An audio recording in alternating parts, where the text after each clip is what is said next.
In 40 years of forensic structural engineering, I learned a hairline crack is a whisper of disaster. I prevented collapses, but missed the rot in my own foundation. On International Women's Day, as my stepdaughter toasted her independence, funded by my stolen retirement, I knew it was time to shatter the facade. The envelope I held wasn't the check she expected, but a final structural audit of her parasitic life. My name is Charles Martinez. At 63 years old, most men define themselves by who they used to be, or who they are trying to become in their twilight years. I simply define myself by what I know, and what I know is structure. For 4 decades, I worked as a forensic structural engineer for Apex Infrastructure Solutions. My job was never to build the skyscrapers or the suspension bridges that grace the postcards. My job was to come in when the concrete spalled, when the rebar rusted, and when the load-bearing walls developed those spiderweb fractures that signal an imminent collapse. I was the man who told the architects that their dreams were geometrically impossible, and I was the man who told the city councils that their buildings were death traps. I lived my life by a simple code of physics. Gravity does not negotiate. Materials have limits. And if you ignore the small signs of stress, the catastrophic failure is not an accident. It is a mathematical certainty. Retirement was supposed to be the time when I could finally turn off that part of my brain. I had done well for myself. I had a pension, a robust portfolio, and a home in Seattle that I had reinforced and maintained with the same rigor I applied to a 50-story high-rise. I wanted peace. I wanted order. What I got instead was a front-row seat to a different kind of structural decay, one that was happening right inside my own kitchen. I live with my second wife, Elena, and her daughter from a previous marriage, Jessica. Elena is 55, a woman of soft edges and an even softer will. She is the kind of person who apologizes when you bump into her. In my world, softness is a liability if it is not paired with resilience, but I loved her for it. I thought I could be the steel frame that supported her, the rigid column that allowed her to be decorative and gentle. I did not realize then that a frame can only support so much weight before the physics turn against it. Then there is Jessica. At 26 years old, Jessica is what the modern world calls a content creator or a social media entrepreneur. In my day, we had a different word for a 26-year-old who lived in her parents' guest wing, paid no rent, and contributed nothing to the household economy while demanding premium service. We called them unemployed. But Jessica insists she is building a brand. She spends her days filming videos in my living room, moving my furniture to catch the best light, and talking into her phone about independence manifestation and the grind. The irony of her lecturing an invisible audience about the hustle while eating food I paid for in a house I own, using electricity I subsidize, is apparently lost on her. She is a woman of grand statements and zero equity. It was early March, and the rain in Seattle was doing what it always does, a relentless gray wash that seeks out every imperfection in your waterproofing. I was in my study, a room that I kept locked, not out of secrecy, but out of a need for one square of territory that remained governed by logic. I was reviewing the monthly household expenses. This was my ritual. It was not about stinginess. It was about structural integrity. You cannot maintain a system if you do not monitor the inputs and outputs. I had given Elena a supplementary credit card 2 years ago. The agreement was clear. It was for groceries, household essentials, and the occasional personal treat for herself. I trusted Elena. She was not extravagant. But as I ran my finger down the statement, pausing at the rows of numbers, I saw it. It was a small charge, $49.99. The merchant name was listed simply as Meta Platforms. I frowned, adjusting my reading glasses. I looked at the date. It was 3 weeks ago. Then I looked at the previous month. There it was again, same amount. And the month before that. Elena did not use Facebook for anything other than looking at photos of her nieces and sharing recipes. She certainly did not pay for advertising. I logged into the bank's portal and expanded the transaction details. The category was digital marketing services. I sat back in my leather chair, the leather creaking softly in the quiet room. In my line of work, we call this a hairline crack. To the untrained eye, it is just a blemish on the surface, something you paint over. But to a forensic engineer, a hairline crack in a specific location indicates that the tensile stress has exceeded the capacity of the material. It means the building is moving in ways it was not designed to move. I knew exactly what this was. Jessica. She had been talking nonstop for weeks about her new venture. This was to be her 5th attempt at a startup. First, it was handmade candles that melted in the mail. Then, it was a drop-shipping business, selling cheap yoga pants that ripped at the seams. Then came the life coaching phase, which I found particularly rich, coming from someone who had never paid a utility bill. Now, as International Women's Day approached, she was pivoting again. She wanted to launch a consultancy firm for female empowerment. She called it the matriarch mindset. She had been hinting heavily that she needed seed capital. She threw around numbers like $10,000 as if it were pocket change. She talked about a launch party. She talked about renting a venue. I had ignored her hints, assuming that like all her other phases, this too would burn out when she realized it required actual work. But now, I saw she had found a workaround. She was not asking for capital anymore. She was siphoning it. I stood up and walked to the window, watching the rain strike the glass.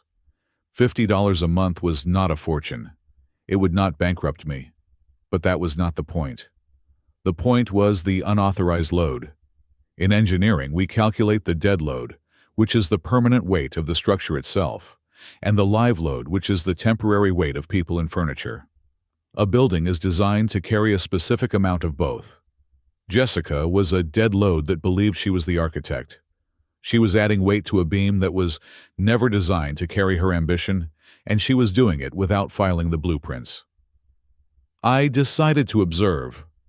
A good investigator does not rush to the scene and start screaming. He documents. He measures.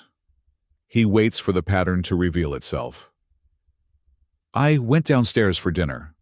The kitchen smelled of roasted rosemary chicken, one of Elena's specialties. Jessica was already seated, scrolling through her phone, her thumb moving with a manic speed. She did not look up when I entered.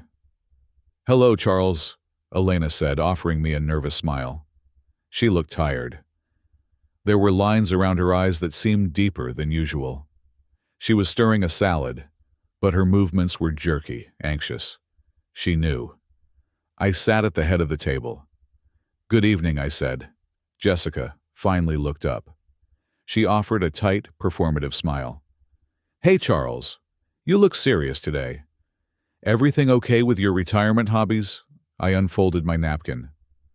"Everything is within normal parameters," I said. We began to eat. The clinking of silverware on china was the only sound for a few minutes. I cut my chicken with precision, watching them. Elena was barely eating.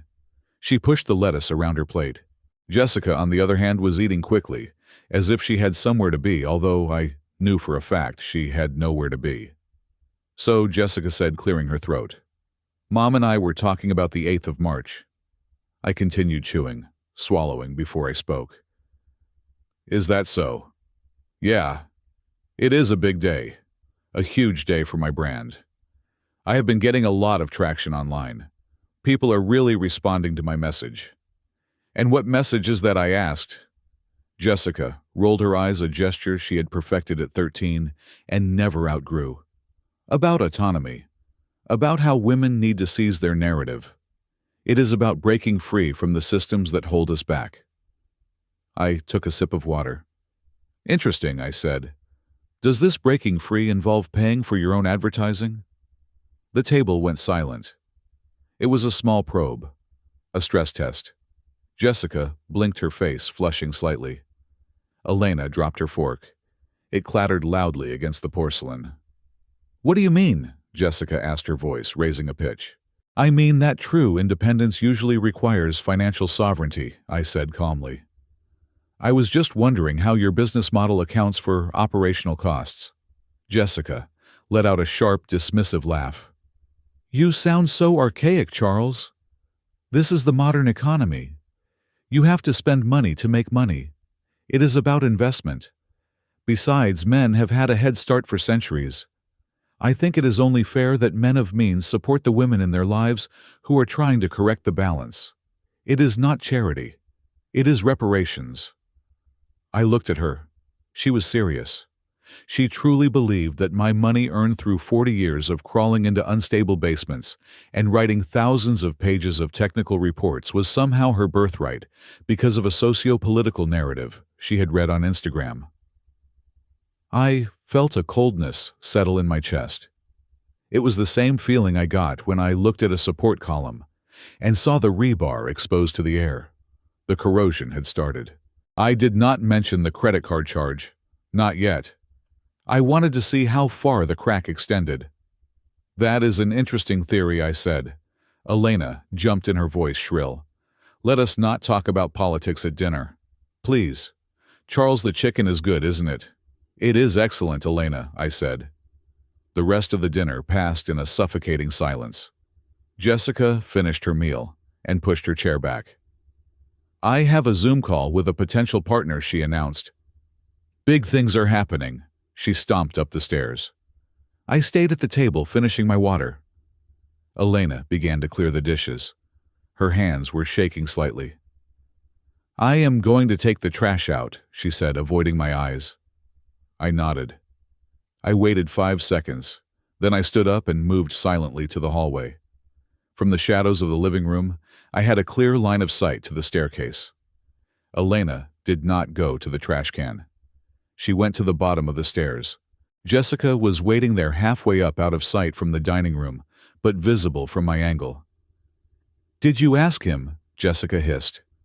Her voice was low, but the acoustics of the hallway carried the sound perfectly to my position.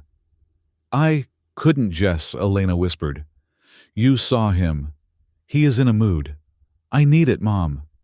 The deposit for the venue is due tomorrow. If I lose this slot, the whole launch is ruined. Do you want me to fail? No, baby, of course not. Then help me. He won't even notice. He has so much of it sitting there doing nothing. I watched as Elena reached into her apron pocket. She pulled out a small bundle of cash. I recognized the green bills. It was the emergency cash I kept in the kitchen drawer for contractors or urgent repairs. $300. Here, Elena said, her voice trembling. It is all I could get today. Jessica snatched the money. 300. Seriously. That is it. I will try to get more tomorrow, Elena promised. Just go. Jessica stuffed the money into her sweatpants and turned around, running up the stairs without a thank you. Elena stood there for a moment, gripping the banister, her head bowed in defeat. I stepped back into the shadows before she turned around. My risk assessment protocols were now fully active. This was no longer just a case of a spoiled stepdaughter and a lenient mother. This was a systematic breach. Elena was compromising the household security to feed a parasite. Jessica was not just a dead load anymore. She was an active, corrosive agent eating away at the trust that held this marriage together. I walked back to my study and closed the door. I did not turn on the main light. I sat in the glow of my computer monitor, the blue light illuminating the spreadsheet that was still open on the screen. I opened a new file. I named it Project Audit. If they wanted to treat my finances like a public infrastructure project, then I would treat them like a failing contractor. I would inspect every inch of their operation. I would document every violation. And when the time was right, I would issue the stop work order. The hairline crack had been found. Now, I needed to see how deep into the foundation it went. My late wife, Margaret, and I built our life the way you build a retaining wall. Stone by heavy stone with no mortar to hide the gaps. Just gravity and friction holding everything in place. We met when I was a junior engineer, and she was working double shifts at a diner to pay for nursing school. Our first dates were not at fancy restaurants, but on park benches, sharing a thermos of coffee she had brought from home, because paying $4 for a cup seemed like madness to us. We understood something that Jessica seemed incapable of grasping. Money is not just currency. It is stored energy. It represents hours of your life that you traded away, hours you will never get back. When you spend $1, you are spending a piece of your own existence. Margaret and I scraped together our down payment for our first home by living on rice beans and sheer stubbornness for 5 years. We treated every paycheck like a structural component. You do not chip away at your own supports to buy decorations. You reinforce them. When Margaret died of ovarian cancer 7 years ago, she left me with a broken heart, but she also left me with a financial fortress. We had secured our future so that neither of us would ever have to worry about the heat being turned off or the roof leaking. It was a legacy of discipline. To watch Jessica treat that legacy like an infinite vending machine was not just annoying, it was insulting. It was a desecration of Margaret's sacrifice. The invasion of my physical space began 3 days after I discovered the unauthorized Facebook charges. I returned home from a consultation with an old colleague regarding a cracked overpass in Tacoma. My mind was still full of shear force calculations and concrete density ratios. I wanted nothing more than to retreat to my study, pour a glass of scotch, and sit in silence. However, when I opened the door to my study, the air did not smell of old paper and leather. It smelled of cheap vanilla perfume and hairspray. My desk, usually organized with a military precision, was in chaos. But what made my blood run cold was the empty space on the display shelf by the window. For 15 years, that shelf had held a 1:100 scale model of a suspension bridge I had helped salvage in the 90s. It was a delicate, intricate piece of work, made of balsa wood and high-tensile wire. It was not a toy. It was a testament to hours of calculation and craftsmanship. It was gone. I turned around and saw it. The model had been moved to the floor, propped up against the leg of the sofa. Draped over the delicate suspension cables was a neon pink feather boa. A ring light on a tripod was towering over it, blindingly bright. Jessica was nowhere to be seen, but her presence was everywhere. A half-drunk iced latte sat on my blueprints, leaving a ring of condensation on the schematic for a load-bearing truss. I felt a tightness in my jaw that threatened to crack a molar. I walked over to the model. I knelt down, my knees popping, and gently lifted the feather boa. One of the vertical suspender cables had been snapped. The tension was gone. The bridge was compromised. I picked up the model with the care one would give an injured bird and placed it back on the shelf. Then, I picked up the iced latte and walked to the kitchen. Elena was chopping vegetables. She looked up, saw my face, and the knife stopped moving. "Where is she?" I asked. My voice was low, devoid of inflection. "She went out with friends," Elena said, wiping her hands on her apron. "Why? What happened?" "She was in my study," I said. "She moved the bridge model. She broke a cable. And she left her garbage on my work." Elena let out a breath that sounded like a deflating tire. "Oh, Charles. I am sure she didn't mean to break anything. She mentioned she needed a professional background for her new video series. She said your office has the best aesthetic." "My office is not a set, Elena. It is a workspace. I have told her this." I know, Elena pleaded, coming around the counter to touch my arm. "But she is just trying so hard to get this business off the ground. She is under so much pressure. She feels like she is failing and she just wanted to look successful. Please be patient with her. She is fragile right now. Fragile." That was the word Elena always used. In my profession, if a material is fragile, you do not use it for a foundation. You replace it. But you cannot replace a stepdaughter, apparently. You are just expected to let her erode your life. I removed Elena's hand from my arm gently but firmly. "Fragility is not an excuse for disrespect," I said. "Tell her to stay out of my room. Next time I am installing a keypad." I went back to my study, but the sanctuary was violated. I could not focus. I sat there staring at the broken cable on the bridge model, thinking about boundaries. A boundary in engineering is absolute. If you cross the yield point of steel, it does not bounce back. It deforms permanently. My phone buzzed on the desk. It was a notification from my bank's security app. Login attempt detected. I frowned. I was not logging in. I picked up the phone. The alert indicated that a device was attempting to access my primary checking account. The location of the device was listed as Seattle, Washington. I tapped for more details. The IP address looked familiar.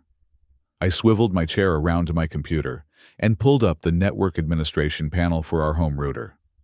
I treat my home network the same way I treat a plumbing schematic. I want to know exactly what is flowing where. I matched the IP address from the bank alert to the list of connected devices on my router. Jessica's MacBook Pro. She was upstairs. She must have come home while I was arguing with Elena.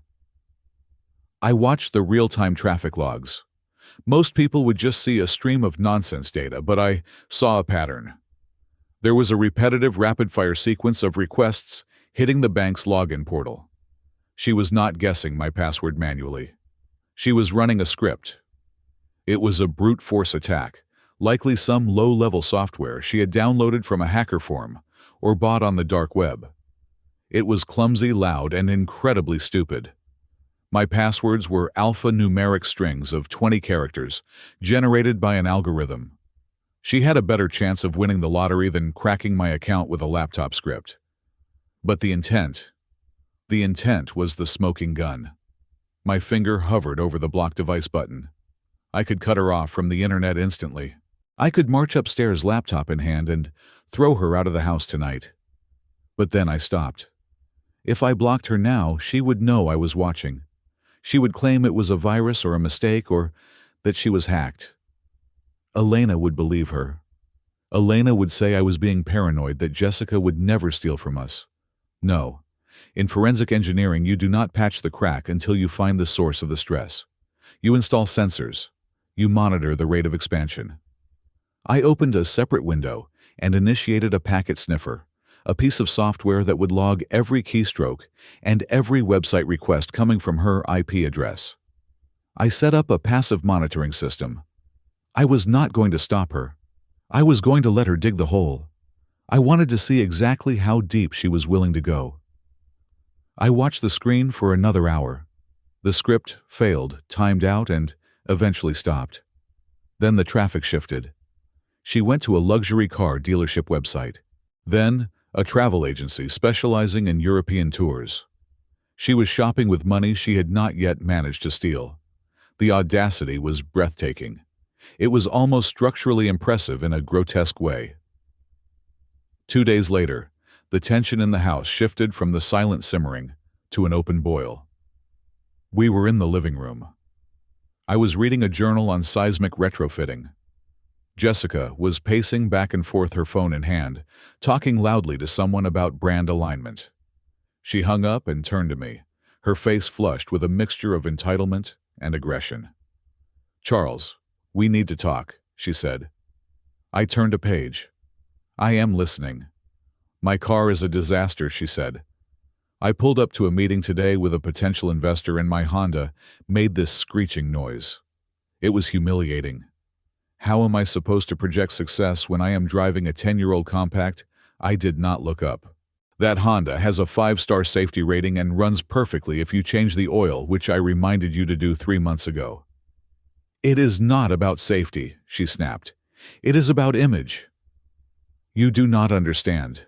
Perception is reality. I need something that says I have arrived." "And what does your budget say?" I asked, finally lowering the journal. She huffed, crossing her arms. "That is the point. I am investing everything back into the business. Mom said you guys have plenty of liquidity right now. I found a lease on a Range Rover. It is only $900 a month.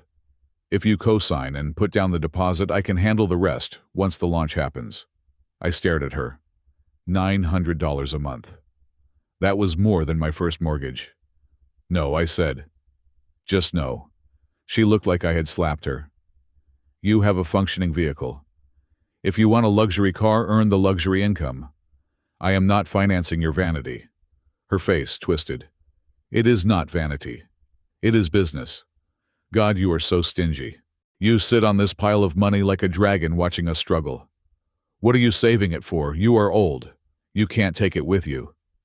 The words hung in the air, heavy and toxic. Elena, who had been folding laundry in the corner, dropped a towel and rushed over. "Jessica, stop," she cried. "Don't speak to him like that." "But it is true, Mom," Jessica shouted, pointing a manicured finger at me. "He treats us like employees, not family. He tracks every penny. He acts like he is doing us a favor by letting us breathe his air. If he really loved you, he would want your daughter to succeed. But he doesn't. He wants me to fail so he can say, 'I told you so.'" Elena turned to me, tears welling in her eyes. "Charles, please. She didn't mean that. She is just stressed. But maybe we could help her a little, just with the down payment. It hurts me to see her so upset. You know she has never had a father figure to support her." There it was. The emotional load, the leverage, they were trying to stress test my guilt. Elena was using her own weakness as a weapon, implying that if I did not open my wallet, I was failing as a husband and a stepfather. I stood up slowly. I folded the journal and placed it on the side table. I looked at Jessica, whose face was twisted in a sneer of triumph, thinking her mother's tears had weakened my resolve. Then I looked at Elena, whose love had become a blindfold. I spoke clearly, my voice steady, the voice of a man who has delivered bad news to property developers 1,000 times. "You are confusing support with enabling," I said. "And you are confusing love with transaction. I have provided a home, food, and security. That is the foundation. A car is decoration." I took a step closer to Jessica. "And as for being a father figure," I said, locking eyes with her, "a father teaches his child how to survive the storm, not how to pretend it is sunny. Respect is built on the foundation of responsibility, Jessica. It is not something you demand. It is something you bear. Until you learn to carry your own weight, do not ask me to carry your luxuries." I walked past them, heading for the stairs. "You are unbelievable!" Jessica screamed after me. I did not turn back. I went into my study and locked the door. I sat down at my computer and opened the monitoring log. The brute force attacks had stopped, but a new window was open on her screen. She was searching for how to fake a guarantor signature on a lease agreement. I felt a cold calm settle over me. The crack was no longer a hairline. It was a structural fissure running from the foundation to the roof. The collapse was inevitable. The only question now was how to control the demolition so that I was not the one buried in the rubble. I reached for my phone and dialed the number of my attorney. It was late, but he would answer. We had work to do. The load was no longer authorized, and it was time to reinforce the walls. The sudden silence in my house was far more unnerving than the shouting. In the world of structural engineering, noise is information. A groaning beam tells you where the load is too heavy. A whistling wind through a window frame tells you where the seal has failed. But silence. Silence is ambiguous. Silence can mean stability, or it can mean the void before a sinkhole opens up and swallows the entire foundation.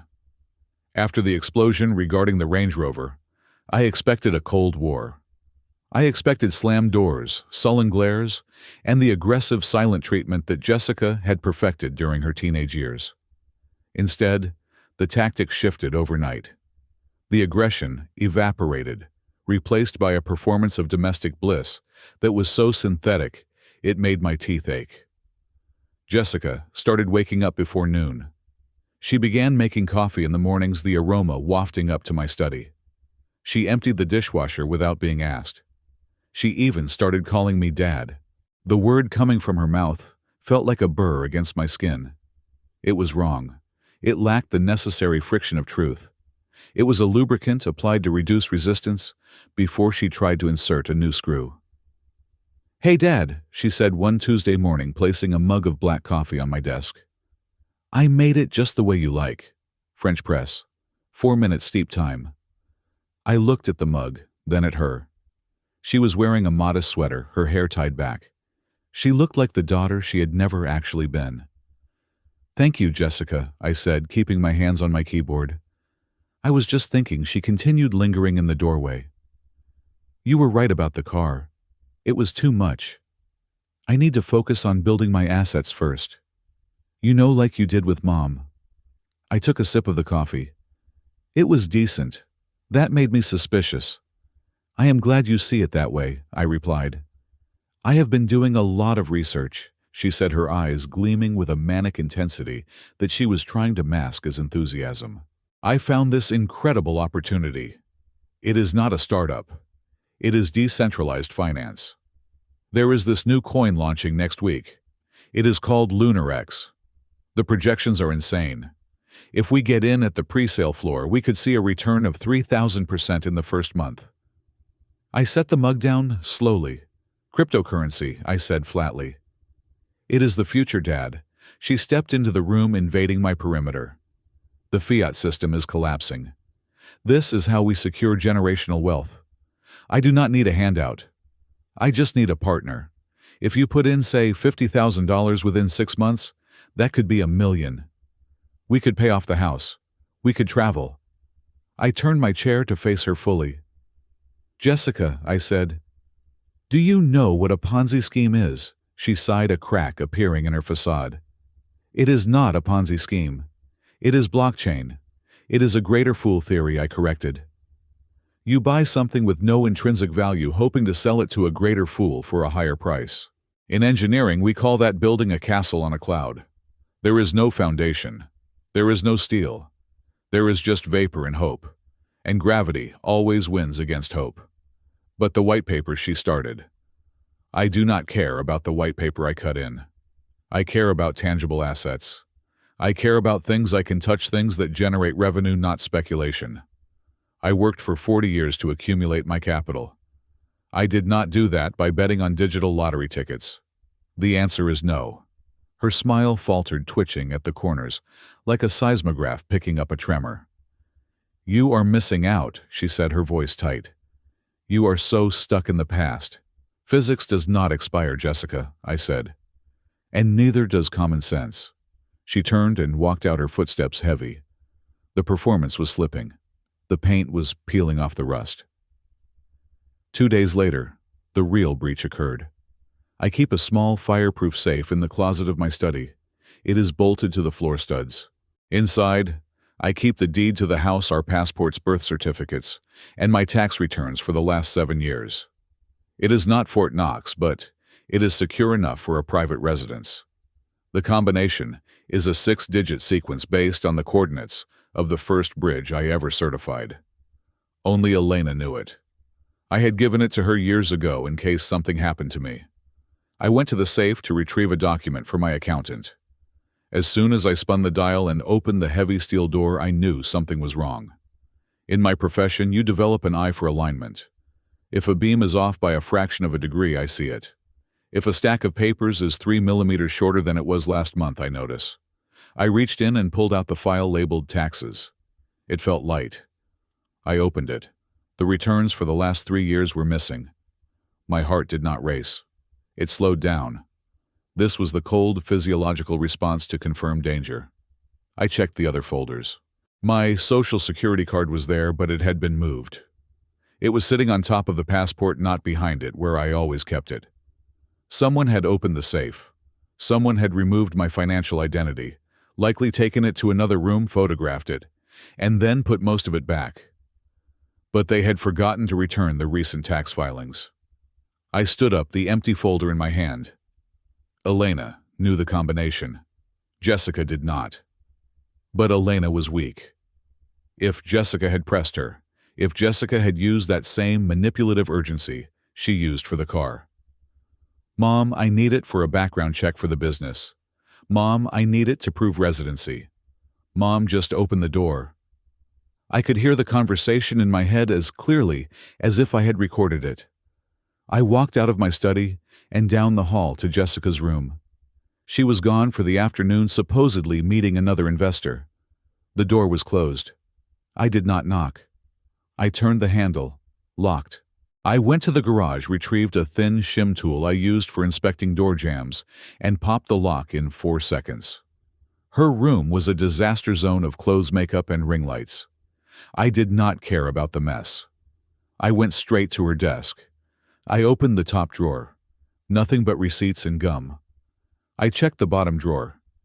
There, tucked under a stack of fashion magazines, was a manila envelope. I opened it. My tax returns. I flipped through them. They were wrinkled. There were coffee stains on the edges. On the 1040 form from last year, someone had circled my social security number and my adjusted gross income in red ink. She had not just taken them. She was studying them. She was building a profile. This was not just about stealing a few dollars for ads anymore. This was about assuming my financial identity. She was looking for lines of credit I had not frozen. She was looking for the extent of my assets. I pulled out my phone and took a photo of the open drawer, the envelope, and the documents inside. Documentation. Always documentation. Then I put the papers back exactly as I found them. I relocked the door. I returned to my study, but I did not sit down. I went to my equipment closet. I pulled out a case that I had not opened since my retirement. Inside was an industrial-grade inspection camera. It was a borescope with a high-definition lens no larger than a pinhead, designed to snake into the interiors of engines and wall cavities. I spent the next hour installing it.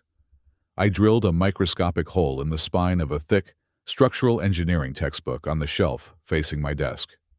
I fed the lens through. I wired the transmitter to a separate power source hidden behind the baseboard. Now, my study had an eye that never blinked, an eye that recorded to a cloud server that neither Elena nor Jessica knew existed. That evening, the dynamic at the dinner table shifted again. Elena was unusually talkative, but her chatter was nervous, disjointed. She kept filling my water glass before it was empty. "Charles," she said after clearing the plates, "I was thinking, we should probably review our estate planning soon." I wiped my mouth with a napkin. "Is that so?" I asked. "We updated the will 3 years ago, Elena." "I know," she said quickly, "but things change. And, well, I was talking to a friend and she mentioned that it is important to make sure all family members are specifically named and provided for, to avoid confusion later." I looked at her. Her eyes darted away. "You mean Jessica?" I said. Elena nodded, wringing her hands. "She is your daughter too, in a way. She has lived here for 10 years. She is 26, Elena, and she is not my daughter. She is your daughter. But if something happens to you," Elena whispered, "I just want to make sure she is safe. She is trying so hard, Charles. But the world is so difficult for young women right now. If we could just set up a trust, something guaranteed." I looked at the woman I had married. I looked for the partner I thought I had. Instead, I saw an accomplice. She had given Jessica the combination to the safe. I was sure of it. She was not just enabling the behavior. She was unlocking the doors for the thief. She was prioritizing her daughter's parasitism over her husband's security. In engineering terms, the secondary support beam had failed. The load was now entirely on the primary column. Me. "We can discuss it," I said, lying. A lie for a lie. Jessica walked into the room then. She was holding a glass of red wine. She looked from me to Elena, sensing the tension, and smiled. A predator's smile. "Talking about the future?" she asked. "That is smart." She walked over to the mantelpiece where my antique clock stood. It was a Seth Thomas mechanical clock from the late 19th century. It had belonged to Margaret's grandfather. It was the one object in the living room that I explicitly forbade anyone from touching. It required precise winding. It was delicate. It was the heartbeat of a time that was honest. Jessica ran a finger along the wood. "This is so old," she said. "It really does not fit the vibe of the room anymore, Mom. It is kind of depressing." "Do not touch it, Jessica," I said. My voice was low. She turned to look at me, her hand resting on the top of the clock case. "You are so uptight, Dad," she said. And then she did it.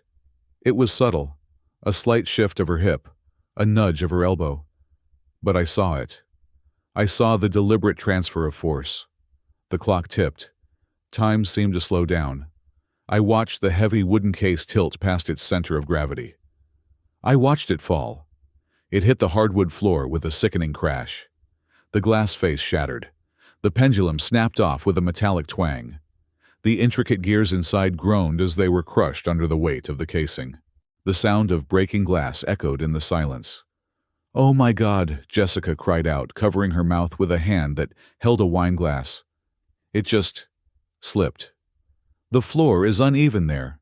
Did you see that? It just fell." Elena gasped. "Oh, Charles."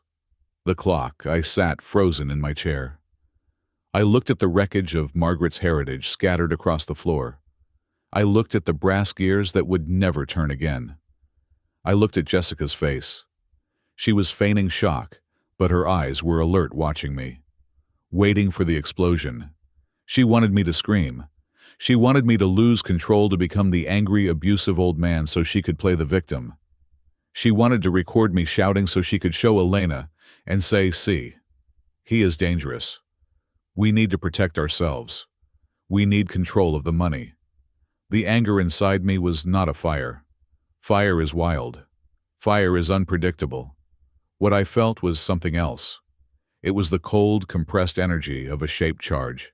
In demolition, a shaped charge is used to cut through the thickest steel beams with surgical precision. It does not waste energy.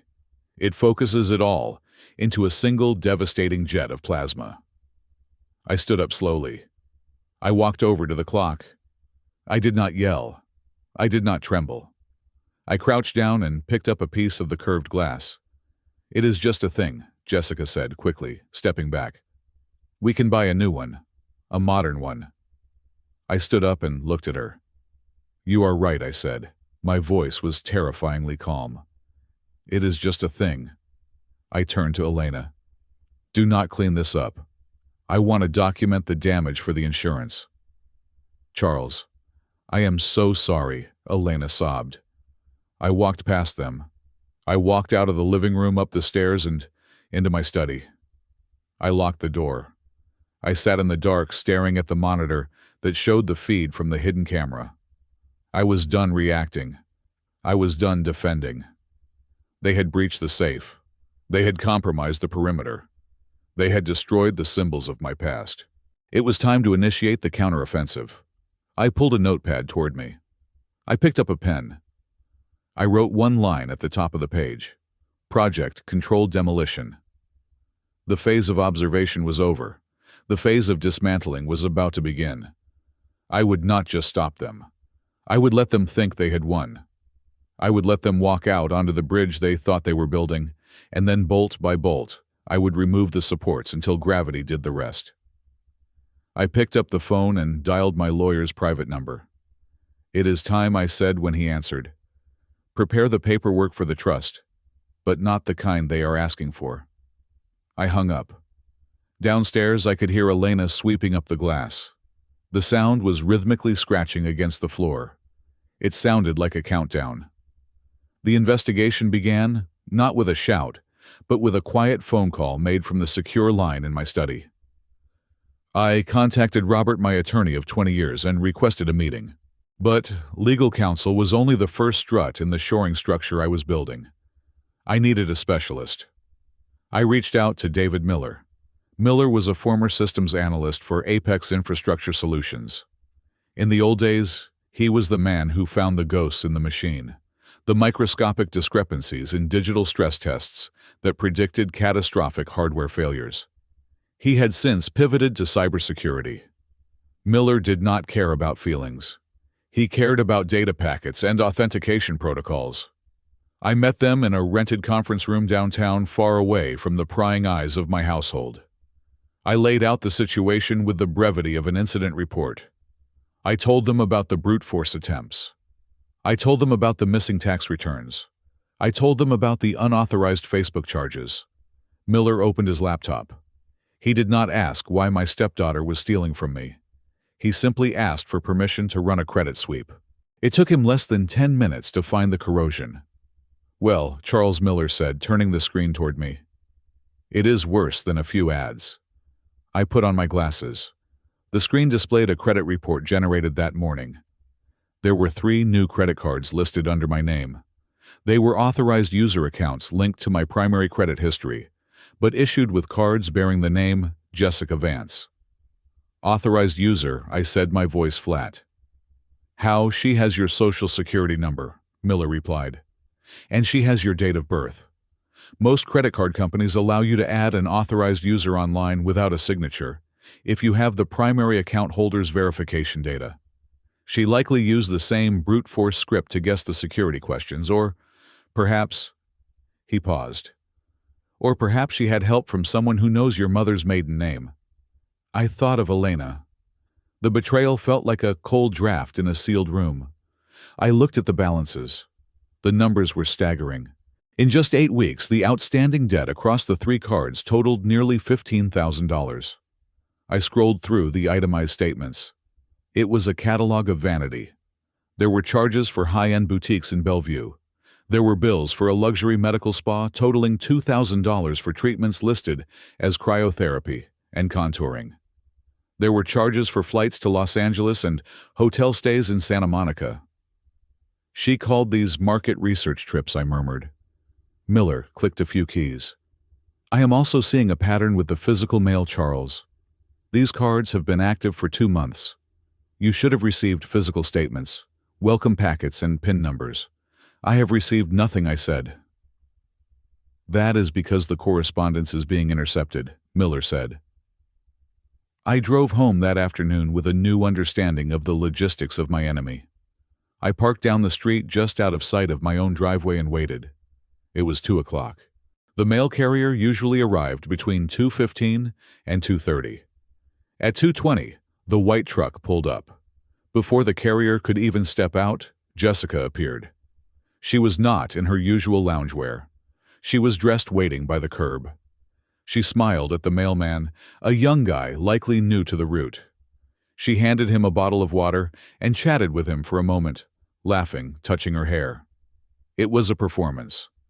Then she took the bundle of mail directly from his hand. She stood there on the sidewalk, flipping through the envelopes. I watched through my binoculars.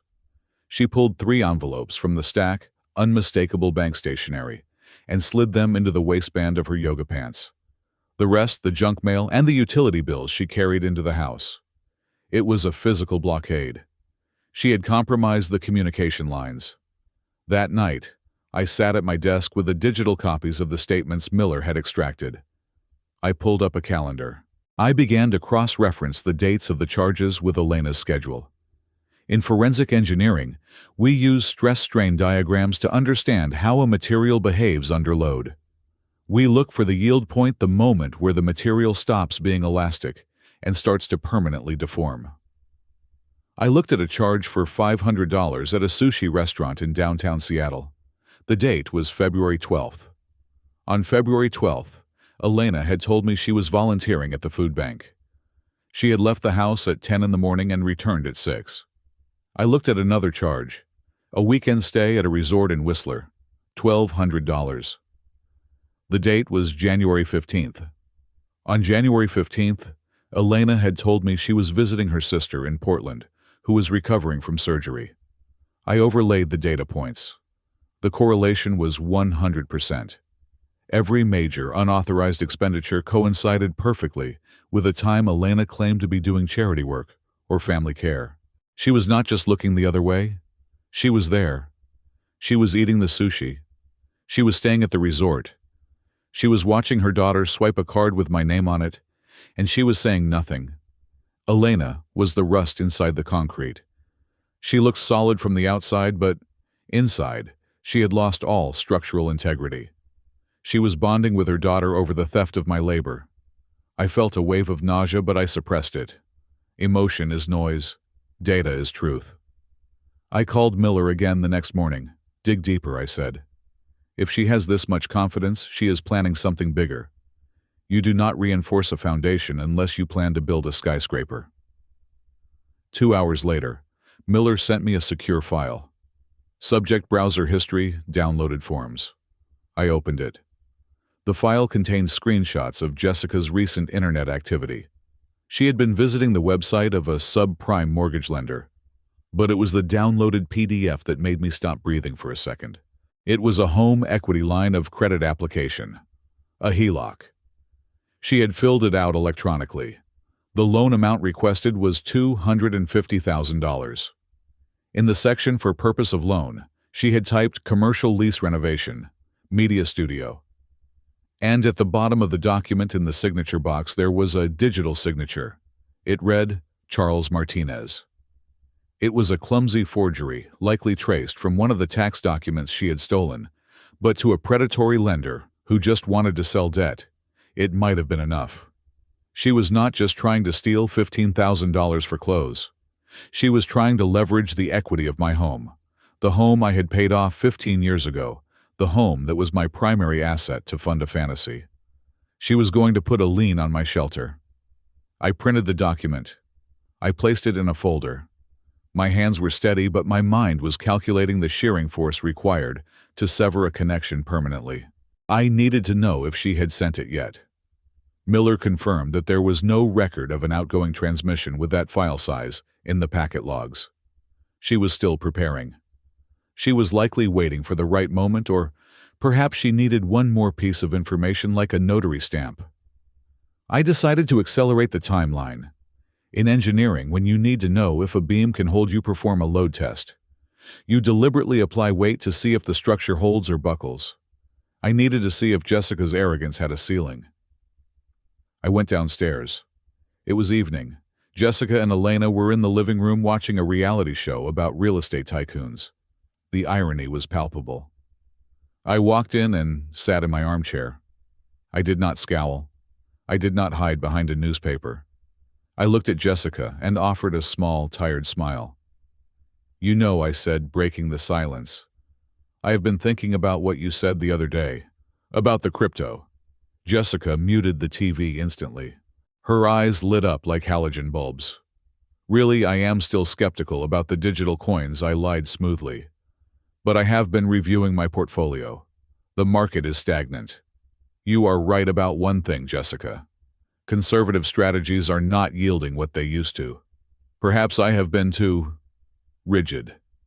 Elena looked up from her knitting, her mouth slightly open.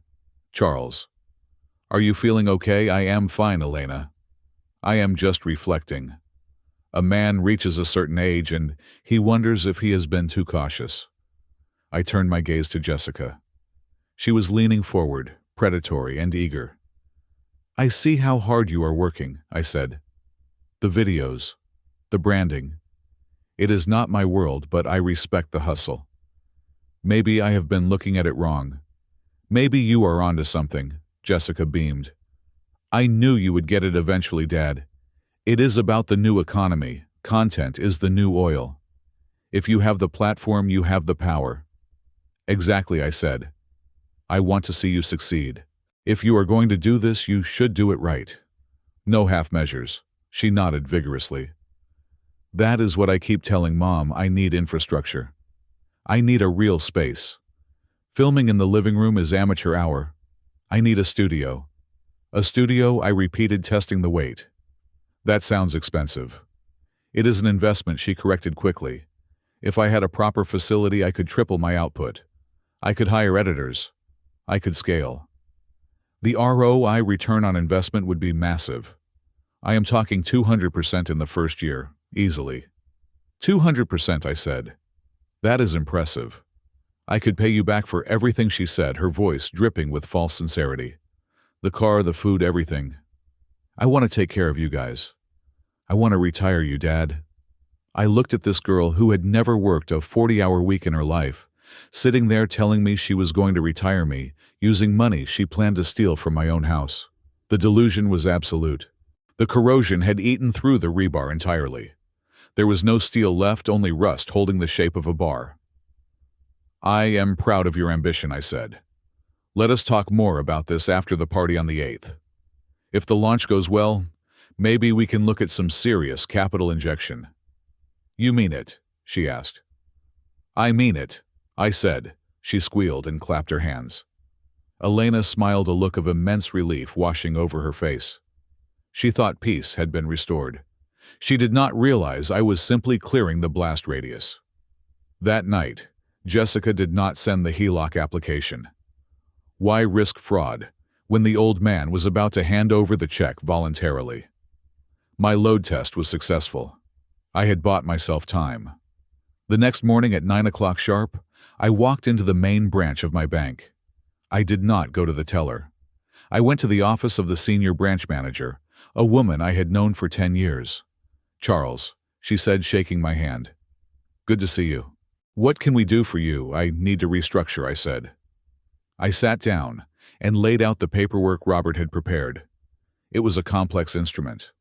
I was moving 90% of my liquid assets, savings, investment accounts, bonds, into an irrevocable trust. The trust had a singular beneficiary, me, during my lifetime, but the control was handed over to a third-party trustee, a firm Robert recommended. This means you cannot access these funds directly without trustee approval, the manager warned me, looking at the papers. It is a very restrictive arrangement, Charles. It is usually used for people who are concerned about their own capacity or for asset protection against hostile entities, I finished. She nodded slowly. I see. I executed the transfers. It took 2 hours. When I walked out of the bank, my primary checking account, the one Jessica had been targeting, the one connected to the credit cards she had opened, held exactly $2,000. Enough to pay the electric bill and buy groceries for a month. The rest was gone. It was behind a firewall of legal steel that no forged signature, no brute force script, and no tearful plea from Elena could penetrate. I checked my phone. I had a notification from Miller. She is checking the balance. I smiled. I could imagine the scene. Jessica sitting in her room, logging into the portal she had cracked, expecting to see the 6-figure sum she had been drooling over for months, and instead seeing nothing. I did not go home immediately. I went to a quiet diner and ordered a sandwich. I sat there eating slowly, enjoying the taste of the food. For the first time in months, I did not feel the crushing weight of the stress. The load had been transferred. The building was still standing, but the tenants were about to find out that the landlord had turned off the utilities. The trap was set. Now all I had to do was wait for the party. March arrived with the subtlety of a pile driver. The days leading up to the 8th were a frenzy of activity. None of it productive, all of it expensive. Jessica had decided that her launch party for the matriarch mindset could not be held at a community center or a rented hall. No, it had to be here in my home, the home she had spent the last month trying to mortgage out from under me. She called it a home venue activation. I called it an invasion. The guest list grew daily. It started with 20 close friends and ballooned to 50 people. I saw the names on the list she left on the kitchen counter. There were no venture capitalists. There were no industry leaders. It was a roster of local influencers, life coaches, and a frightening number of people involved in multi-level marketing schemes, selling essential oils and dubious nutritional supplements. These were not business partners. They were an echo chamber of delusion, coming to reinforce each other's fantasies. But she also invited the neighbors. Not just any neighbors, but the ones she felt she needed to impress. The Stevensons from down the street, who owned a chain of car dealerships. The Patels, whose daughter had just graduated from medical school. Jessica wanted an audience. She wanted witnesses to her ascension. 3 days before the event, the inevitable request arrived. We were in the kitchen. Jessica was scrolling through catering options on her tablet, frowning. The charcuterie board alone is $1,200, she complained, looking at Elena. And if we want the open bar with top-shelf tequila, that is another $2,000. Elena looked at me nervously. She was kneading dough, her hands covered in flour, a physical manifestation of her constant state of anxiety.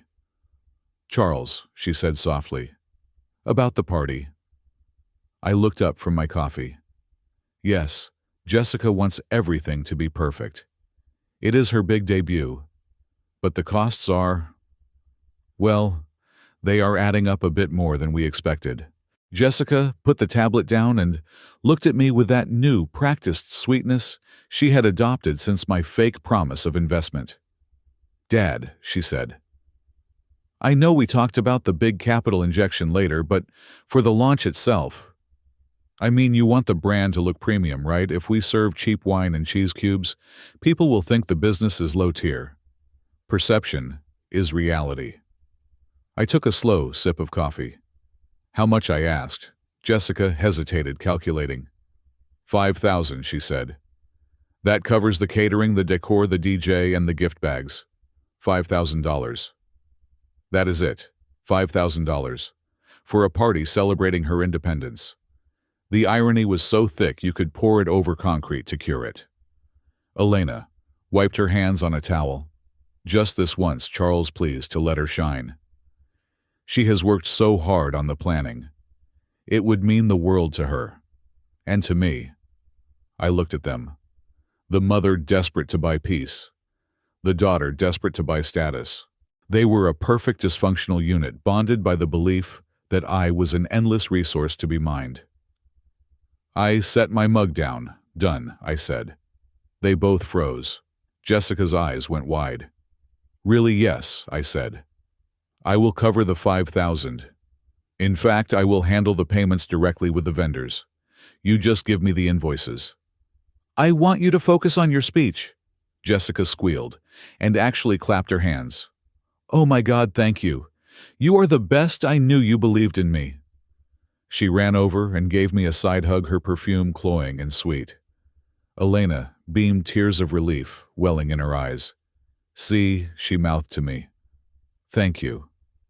"I will do more than that," I added, pulling away gently. "Since this is such a milestone, I have prepared a special gift, a contribution to your future. I will present it during the party." Jessica's face lit up with greed. Is it the capital?" "The investment you will see," I said with a small, cryptic smile. "It is a surprise, but I promise you it is exactly what you deserve." They were ecstatic. They spent the rest of the day floating on a cloud of victory. I heard Jessica on the phone later bragging to a friend. "Yeah, he is totally on board. I think he finally realizes who the alpha is in the house. I just had to manage him a bit. Old people just need to feel involved, you know. He is covering the whole party. And I think he is cutting me a huge check on the night. I am going to be set." I listened to her from the hallway, my face impassive. Alpha. Manage. These were words she had picked up from TikTok, weaponized by ignorance. She thought she was the engineer of the situation. She did not realize she was just the load test dummy. The social media campaign began that evening. I watched from my burner account a profile with 0 followers and a stock photo of a landscape. Jessica posted a photo of herself standing in my foyer, looking fierce in a power suit I had paid for. The caption read, "Self-made. Self-paid. The matriarch mindset is about taking what is yours. Launch party this Sunday. Building my empire brick by brick. Boss babe financial freedom. No handouts. No handouts." I screenshot the post. I saved it to the folder labeled Exhibit A. The next 48 hours were a masterclass in deception. I played the part of the doting, slightly befuddled patriarch perfectly. I wrote checks to the caterers. I nodded along as Jessica explained her vision board. I even helped move some furniture to clear the stage area in the living room. But while they were sleeping, I was working. I met with Robert one last time. He handed me a thick envelope. Inside were the eviction notice, the restraining order application, and the divorce papers. They were drafted, reviewed, and ready for signature. Then came the evidence. I spent an evening compiling the dossier. I printed the bank statements with the highlighted unauthorized charges. I printed the chat logs where Jessica called me a stingy old fossil and detailed her plan to milk the cow dry. I printed the HELOC application with the forged signature. I organized them into a binder. It was not just a stack of papers. It was a narrative. It told the story of a crime in chronological order. I also prepared the audiovisual component. Jessica had set up a large projector screen in the living room for her presentation. She planned to show a slideshow of inspirational quotes and photos of herself looking successful. I accessed the laptop she was going to use. The password was still bossbabe123 and uploaded my own file. I named it final_presentation_v2 and hid it in the system folder, ready to be deployed. On the morning of the party, I stood in the living room before anyone else was awake. The house was quiet. The sun was just coming up, casting long shadows across the floor where the antique clock used to stand. I looked at the walls.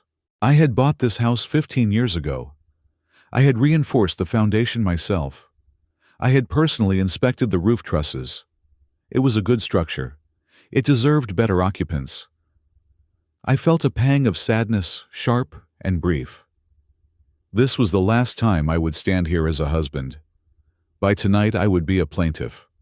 Elena came downstairs in her bathrobe looking sleepy, but happy. "Good morning, Charles," she said, pouring herself a coffee. "Big day." "Yes," I said. "Big day." "Are you excited? Jessica has been practicing her speech all night. She really wants to make you proud." I looked at Elena. I wondered for a brief second if I should warn her, if I should tell her to pack a bag and leave before the storm hit. But then, I remembered the sushi. I remembered the silence when Jessica insulted me. I remembered the way she had handed over the combination to my safe. No. In a structural failure, the secondary supports that fail to hold the load are just as responsible as the primary fracture. She had made her choice. She had chosen the parasite over the host. "I am very interested to hear what she has to say," I replied. I went to my study and locked the door for the final time. I packed a small bag, a change of clothes, my essential documents, my laptop. I placed the red gift box on my desk. Inside was not a check, but the binder. I touched the velvet lid of the box. It was soft. Inside was hard truth. I checked the time, 6 hours until showtime. I sat down and waited. I did not read. I did not work. I simply breathed, slowing my heart rate, preparing for the demolition. The explosives were placed. The wires were connected. All that was left was to press the button. The timeline for a controlled demolition is rigid. Once the charges are set and the perimeter is secured, there is no room for improvisation. Every action must be deliberate. Every contingency must be accounted for. 2 days before the party, I initiated the final phase of my preparation. It was the phase of reinforcement. My first stop was not a lawyer's office or a bank, but a medical clinic in downtown Seattle. I had an appointment with Dr. Eris Thorne, a neurologist and a psychiatrist with a reputation for being uncomfortably thorough. I had been seeing him for routine checkups for 5 years, but this visit was different. I was not there for treatment. I was there for certification.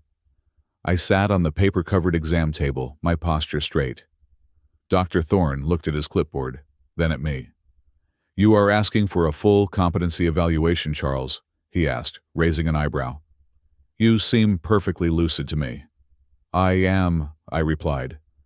"But in my line of work, we do not rely on visual inspections alone. We rely on stress tests and documented data. I am about to make some significant legal and financial decisions. Decisions that will likely be contested by parties who will claim I am senile, confused, or under undue influence. I need a medical affidavit dated today confirming that I am of sound mind, fully oriented, and cognitively sharp." He studied me for a long moment. He did not ask for details. He simply nodded. "Very well," he said. "Let us begin." We spent the next hour going through a battery of cognitive tests. I recited number sequences backwards. I solved logic puzzles. I recalled lists of random objects after 20-minute intervals. I discussed current geopolitical events and their economic implications. I felt like a bridge undergoing a load rating inspection. I bore the weight without a tremor. At the end, he signed the affidavit. You are scoring in the 99th percentile for your age group. Charles, he said, handing me the document. Whoever tries to paint you as incompetent is going to have a very hard time in court. I took the paper. It felt light, but in a legal battle it was a shield of titanium. Thank you, doctor, I said. That is exactly the intended design. I drove home and went straight to my study. The next step was physical security. I had called a locksmith I had used on commercial projects, a man who understood that a lock was not just a mechanism, but a statement. He was waiting for me in the driveway. We went upstairs. I had him remove the standard privacy lock on my study door. In its place, we installed a commercial-grade deadbolt with a biometric fingerprint scanner and a reinforced strike plate. The wood frame was strengthened with a steel sleeve. While he worked, I installed a standalone alarm system for the room. It was a simple motion sensor connected to a cellular dialer, completely independent of the house's main Wi-Fi. If anyone breached this door while I was gone, I would know instantly, and so would the private security firm I had retained. I was testing the fingerprint reader when Elena appeared in the hallway. She was holding a basket of laundry, her eyes wide, as she looked at the new hardware. "Charles," she asked, her voice trembling slightly. "What are you doing?" "Upgrading security," I said, wiping a smudge of dust from the scanner. "But a keypad for your office. Do you not trust us?" I turned to look at her. The question hung in the air, heavy with the weight of the last 2 months. I looked at her tired eyes, the nervous way she gripped the laundry basket. I felt a flicker of pity, but I extinguished it immediately. Pity is a structural weakness. It is standard protocol for the new consulting work I am doing. I lied. Client confidentiality. I have files in here that require a secure perimeter. It is a liability issue. Elena bit her lip. "You have been so distant lately, Charles. So quiet. It feels like you are planning something." "I am just working, Elena," I said. "You should be happy. The more I work, the more I can provide." "Isn't that what we want?" She hesitated, then nodded weakly. "I suppose. It is just. The house feels different." She walked away, her shoulders slumped. She was sensing the pressure changes in the atmosphere, the drop in barometric pressure that precedes a tornado. But she lacked the courage to check the radar. Jessica, on the other hand, was oblivious. When she saw the lock later that afternoon, she laughed. "Wow, Dad," she said, leaning against the doorframe, going full secret agent. "Let me guess you are hiding your secret stash of gold bars in there." "Something like that," I said. She rolled her eyes. "Whatever makes you feel important. As long as you are ready for Sunday." That was her only concern. Sunday. The launch. The stage. That evening she marched into the kitchen where I was drinking tea. She slammed a stapled document onto the table in front of me. "Here," she said.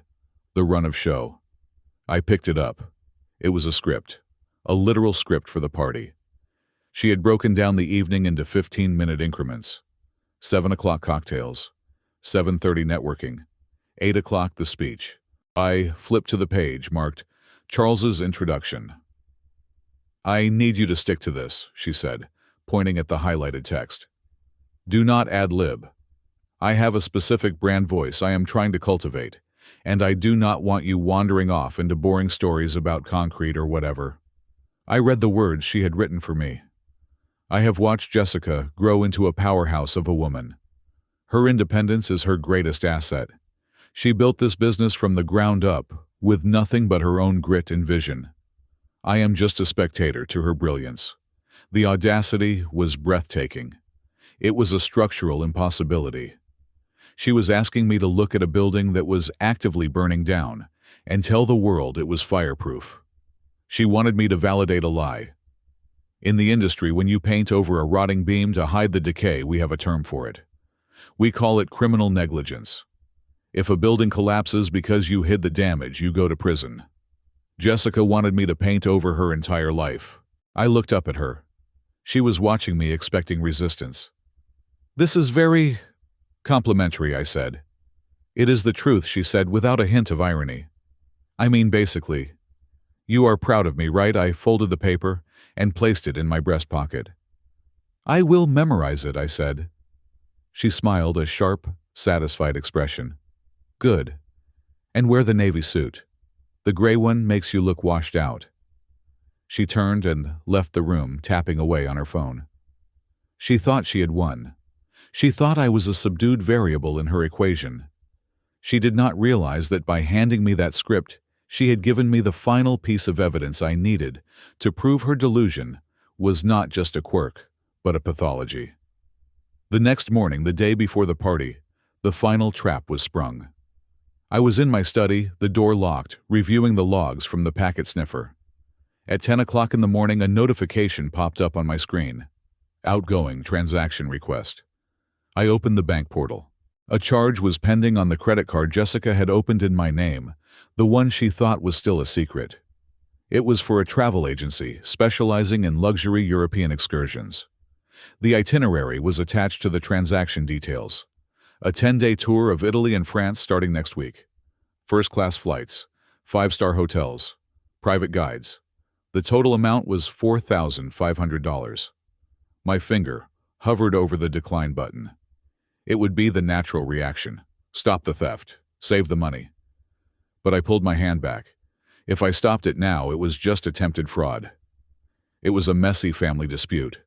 But in the state of Washington, the threshold for a Class B felony theft in the first degree is $5,000. With the previous charges, she had racked up for clothes and spa treatments, which totaled nearly $15,000.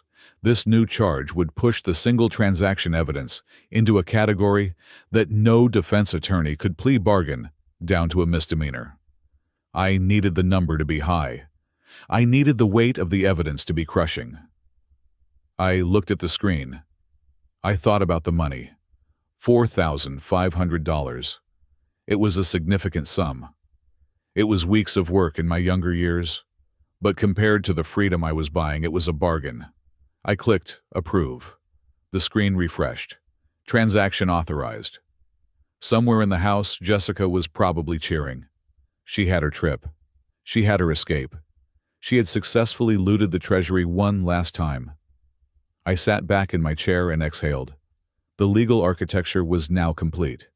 She had committed the crime. I had the records. The trap was not just set. The door had been slammed shut and welded tight.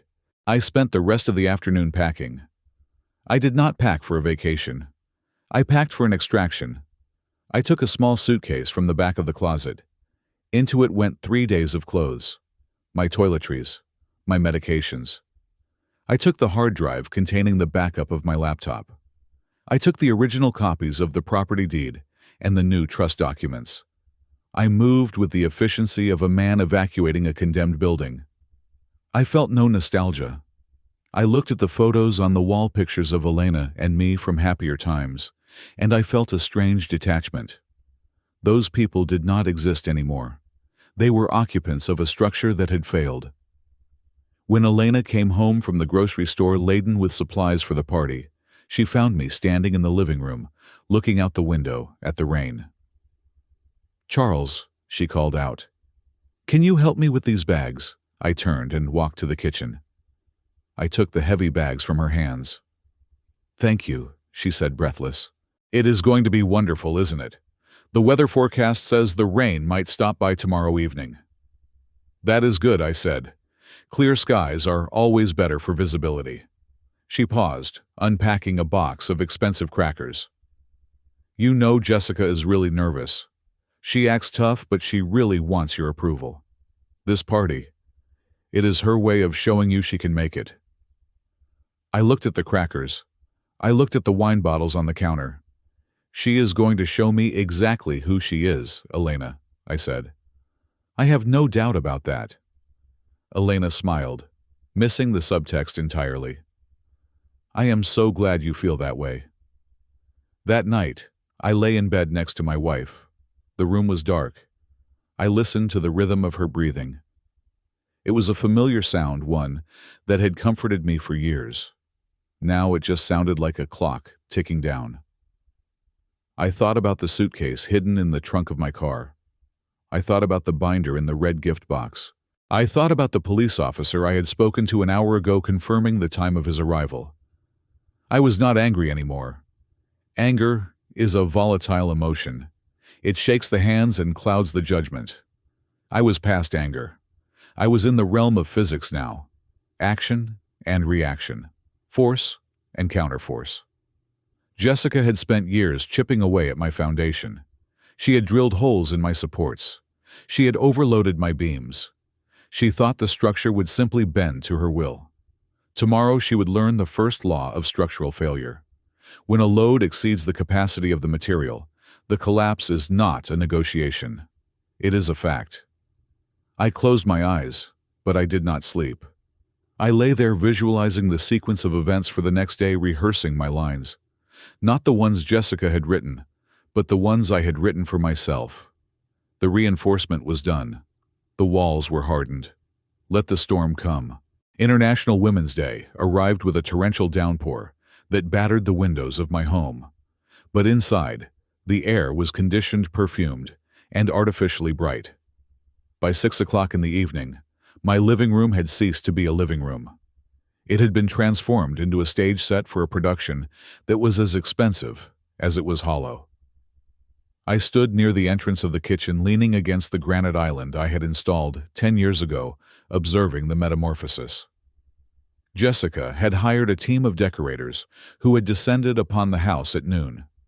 They had draped white silk over my leather armchairs. They had replaced my framed architectural prints with canvas boards displaying vague, empowering slogans printed in gold foil. Manifest your destiny. The future is female. Wealth is a mindset. The irony of that last one was sharp enough to cut glass. Wealth was indeed a mindset for Jessica. Specifically the mindset that my bank account was a natural resource she was entitled to mine without a permit. The flowers were the most offensive detail. Massive arrangements of white orchids and imported lilies stood on every surface, their scent cloying and heavy, masking the familiar smell of old books and wood polish that usually defined this space. I looked at one arrangement near the hallway. I estimated the cost at $300. There were 10 of them. That was $3,000 in cut stems that would be dead in 48 hours. It was a perfect metaphor for Jessica's business model, flashy, expensive, and completely devoid of a root system. The guests began to arrive at 7. They were a parade of peacocks. Women in sharp blazers and designer heels, men in suits that were too tight, all of them holding their phones up like shields recording their entrance. These were not friends. They were content collaborators. They walked in, scanned the room for the best lighting, posed for a selfie, and then looked for the bar. I watched them drink the wine I had paid for. It was a vintage Cabernet, $80 a bottle. Jessica had insisted on it. Perception is reality, Dad, she had said. I watched a young man in a velvet jacket spill a glass of it onto the white silk drape covering the sofa. He did not apologize. He just laughed and moved to a different spot. Elena was moving through the crowd like a nervous bird. She was wearing a new dress, a pale blue chiffon number that Jessica had picked out for her. She looked beautiful, but fragile. She was carrying a tray of hors d'oeuvres, acting like a servant in her own home, because the actual catering staff was busy serving the VIPs near the stage. She caught my eye across the room and offered a wide, desperate smile. She wanted me to mingle. She wanted me to play the part of the benevolent patriarch. I raised my glass of sparkling water to her, a small gesture of acknowledgement, but I stayed where I was. I was not a participant tonight. I was the building inspector standing quietly in the corner, holding the clipboard that contained the condemnation order. A few of my own friends had arrived, people I had insisted on inviting, despite Jessica's protests, that they would ruin the vibe. Tom, a retired civil engineer who had worked with me on the Tacoma Narrows project, stood near the fireplace looking uncomfortable. He was holding a beer, frowning at a woman who was live streaming her conversation with a potted plant. Tom saw me and walked over his heavy boots, sounding out of place on the polished floor. "Charles," he said, keeping his voice low, "this is quite the production. I didn't know you were pivoting into the event planning business." "I am not," I said. "I am just the financier." Tom looked around the room, his eyes narrowing. "I heard about the new venture. Financial consulting, Jessica." He looked at me with the skepticism of a man who knows that concrete does not dry in an hour.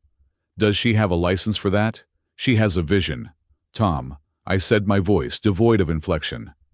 "And tonight, she is going to share it." Tom looked at me closely. He knew me better than anyone. He saw the tension in my jaw, the stillness in my hands. "You look like you are waiting for a load test to fail, Charles," he said. "Just watch," I said, "and wait." At 8 o'clock, the lights dimmed. A spotlight rented for the occasion cut through the room and focused on the makeshift stage area in front of the fireplace. The chatter died down.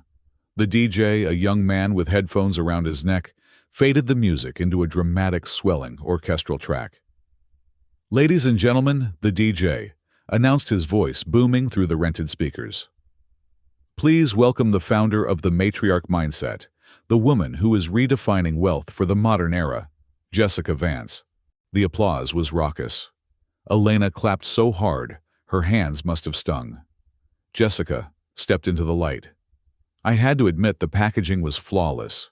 She was wearing a white tailored pantsuit that fit her perfectly. It should have, considering it cost $2,000 of my money. Her hair was pulled back in a sleek, severe bun. She wore gold hoop earrings and a look of fierce determination. She did not look like a thief. She looked like a CEO. She took the microphone and stood in the center of the stage, soaking in the applause.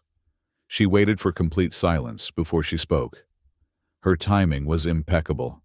A predator knows exactly when to strike. "Thank you," she said, her voice dropping to a serious, intimate register. "Thank you all for being here." She began to pace slowly across the stage. "2 years ago, I was lost," she began. "I was staring at a bank account that read 0. I was living in a world that told me I had to wait my turn, that I had to ask for permission, that I had to marry rich or inherit wealth to be secure. I stood in the shadows listening to the fabrication. 0.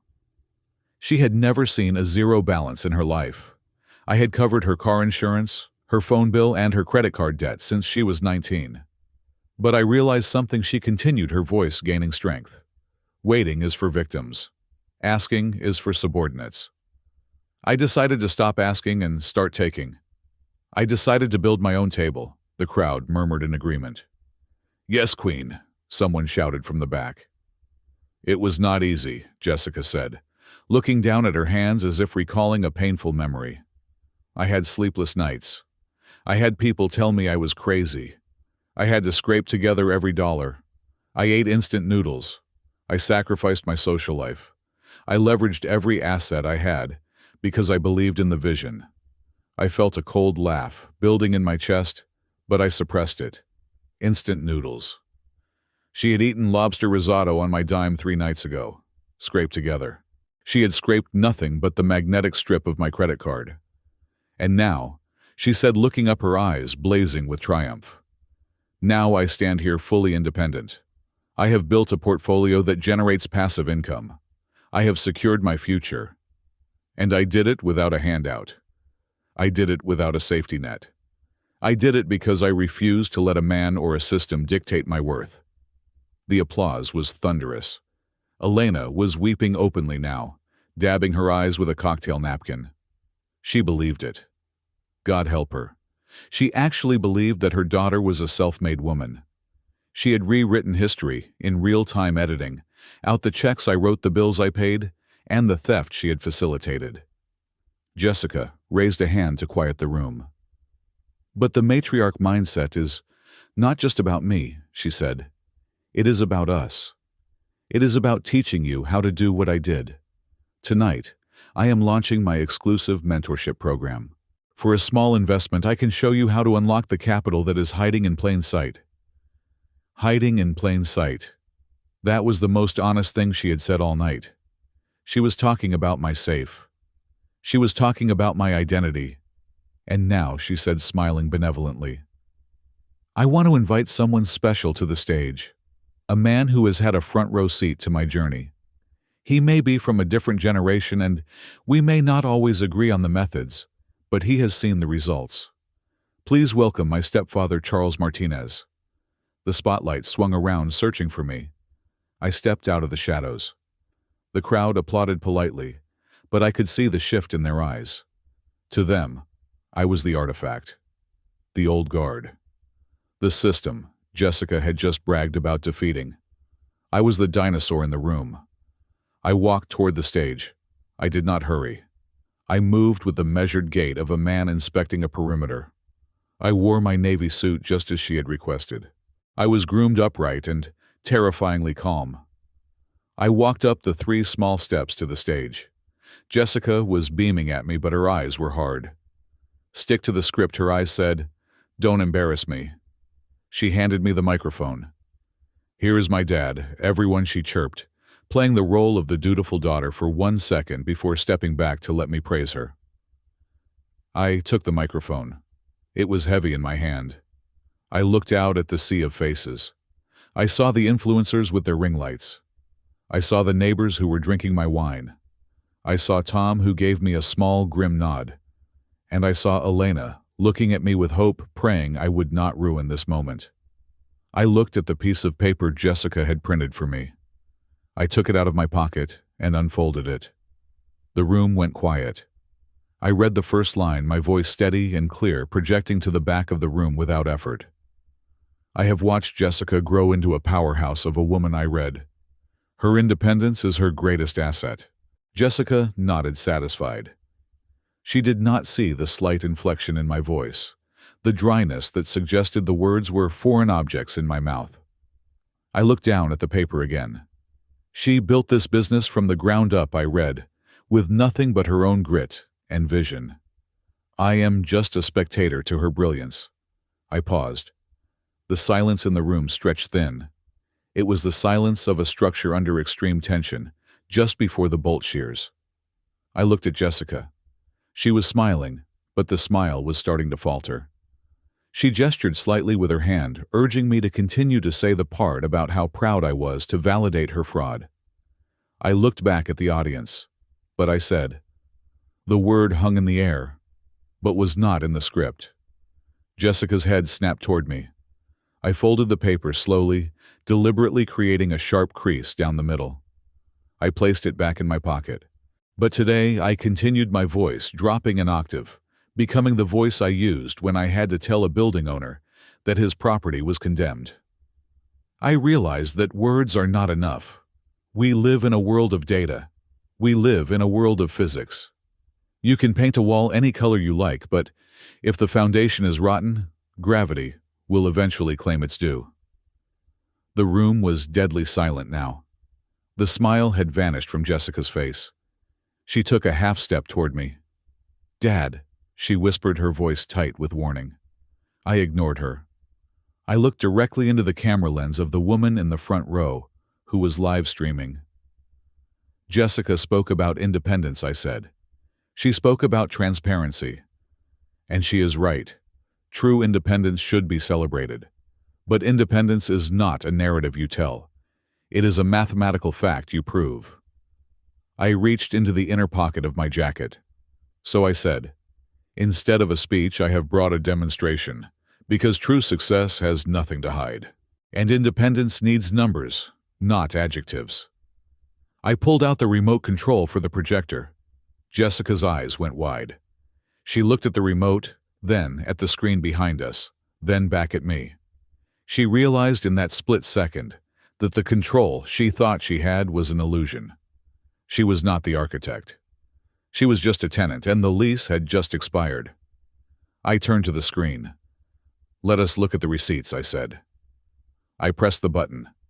The click of the remote was the only sound in the room. Behind me, the massive projection screen that Jessica had intended to use for her inspirational slideshow flickered to life. But instead of a montage of her posing in power suits or quotes about manifesting destiny, the screen displayed a stark, high-contrast spreadsheet. The background was black, the grid lines were white, and the data points were a piercing, accusatory red. The title at the top of the spreadsheet was typed in bold sans serif font, "Unauthorized Asset Extraction, Vance Jessica." A ripple of confusion moved through the room. The influencers in the front row lowered their phones, slightly squinting at the screen. The neighbors exchanged glances. Jessica turned around, her smile freezing in place like a mask that had suddenly lost its adhesive. "What is this?" she asked, her voice trembling with a mixture of confusion and the first cold drop of panic. "Dad, you clicked the wrong file. This isn't my presentation." I did not look at her. I looked at the waiter standing in the wings, a young man I had tipped $50 earlier to follow a precise cue. I raised my hand. He walked onto the stage carrying a large box wrapped in expensive blood-red paper with a silver bow. It was heavy. He placed it on the small table next to the podium. I turned to Jessica. I kept my face perfectly neutral, the face of a man reading a blueprint for a demolition. "There is no mistake," I said into the microphone. My voice was calm, amplified, filling every corner of the silent room. "You wanted capital, Jessica. You wanted resources. You wanted to show the world how you built your empire." I gestured to the box. "Happy International Women's Day," I said. "Inside that box is the greatest gift a father can give a daughter who claims to value independence. I am giving you the gift of total financial transparency." Jessica looked at the box, then at me, then at the audience. The greed was warring with the fear in her eyes. She clearly hoped for a desperate second that this was some elaborate, eccentric joke, that inside the box was stacks of cash or the keys to a car, and the spreadsheet behind us was just a setup for a dramatic reveal of my generosity. She reached out and tore the bow off. She ripped the paper. She opened the lid. Her face fell. It didn't just fall. It collapsed. Inside was not cash. It was paper. Reams of it. It was a binder, 3 inches thick, filled with bank statements, credit reports, and chat logs. On top of the binder sat a heavy, black portable hard drive. She stared into the box, her hands shaking. "What is this?" she whispered. I pointed the remote at the screen and pressed the button again. The spreadsheet zoomed in.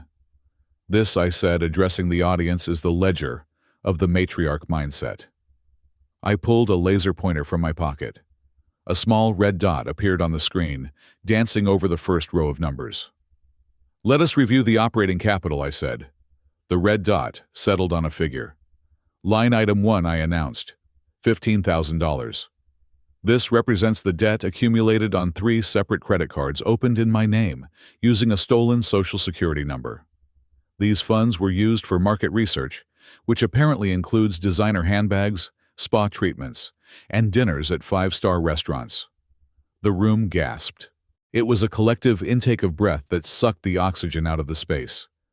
I heard a glass shatter somewhere in the back. Jessica spun around, her eyes wide and wild. "Stop it. Turn it off," I ignored her. The red dot moved down. "Line item 2. I continued, my voice relentless. $8,000. This is the total amount of cash removed from the household emergency fund and the petty cash drawer over the last 12 months. It was marked in the household ledger as miscellaneous repairs." "I have inspected the house. No repairs were made." "Dad, stop," Jessica screamed. She lunged toward me, reaching for the remote. I stepped back easily, avoiding her grasp. I was prepared for this. I clicked the button again. A new slide appeared. It was a screenshot of the travel agency confirmation I had approved yesterday. And finally, line item 3, I said, $4,500. A 10-day luxury tour of Italy and France booked yesterday using a fraudulently obtained credit card. The audience was no longer confused. They were horrified. Phones were raised again, but this time, they weren't capturing a celebration. They were documenting a crime scene. Jessica looked at the screen, seeing her European escape route plastered in high definition for all her friends and neighbors to see. The humiliation hit her like a physical blow. She turned red, then white. "You are lying!" she shrieked, her voice cracking. "He is lying. He is senile. He gave me permission. He said he wanted to invest." I clicked the button again. The screen changed. It was no longer a spreadsheet. It was a scanned document, a police report. It bore the official seal of the Seattle Police Department. The case number was visible.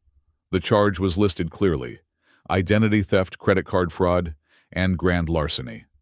Beneath it was another document. An affidavit from Dr. Eris Thorne dated 2 days ago, certifying my complete mental competency. "I do not lie, Jessica," I said cold and hard. "And I am certainly not senile." I pointed the laser at the date on the police report. "This was filed this morning," I said. Jessica stared at the screen. She looked like a deer caught in the headlights of a semi-truck that had lost its brakes. "You called the police," she whispered. "On your own family?" I looked at her, and for the first time I let the anger show. It wasn't the hot screaming anger she wanted. It was the cold, crushing weight of a collapsing building. "You are not family," I said. "You are a liability," she snapped. She let out a guttural scream and lunged for the projector sitting on a small table near the stage. She grabbed the power cord, trying to yank it out of the wall, trying to kill the image that was destroying her life. I stepped forward. I did not touch her. I simply used the voice I had developed over 40 years on construction sites, the voice that could cut through the roar of jackhammers and diesel engines. "Do not touch my equipment." The command boomed through the room, bouncing off the walls. It was a voice of absolute authority. It was the voice of the site manager, stopping a crane from dropping a load on a school bus. Jessica froze. Her hand hovered over the cord. She looked at me terrified. She had never heard that voice before. She had only heard the quiet, patient stepfather. She realized in that moment that she had never actually known the man she was stealing from. I walked over to the red box. I reached in and pulled out a manila envelope. I tossed it onto the stage at her feet. It landed with a heavy slap. "You wanted to be a woman of independent means," I said. "That envelope contains the first steps of your new journey. Inside is a subpoena for your business records. And an eviction notice." "Eviction," she stammered. "You have 24 hours to vacate the premises," I said. "The locks will be changed at sunset tomorrow. Anything left inside will be considered abandoned property and disposed of." The room was deathly silent. No one moved.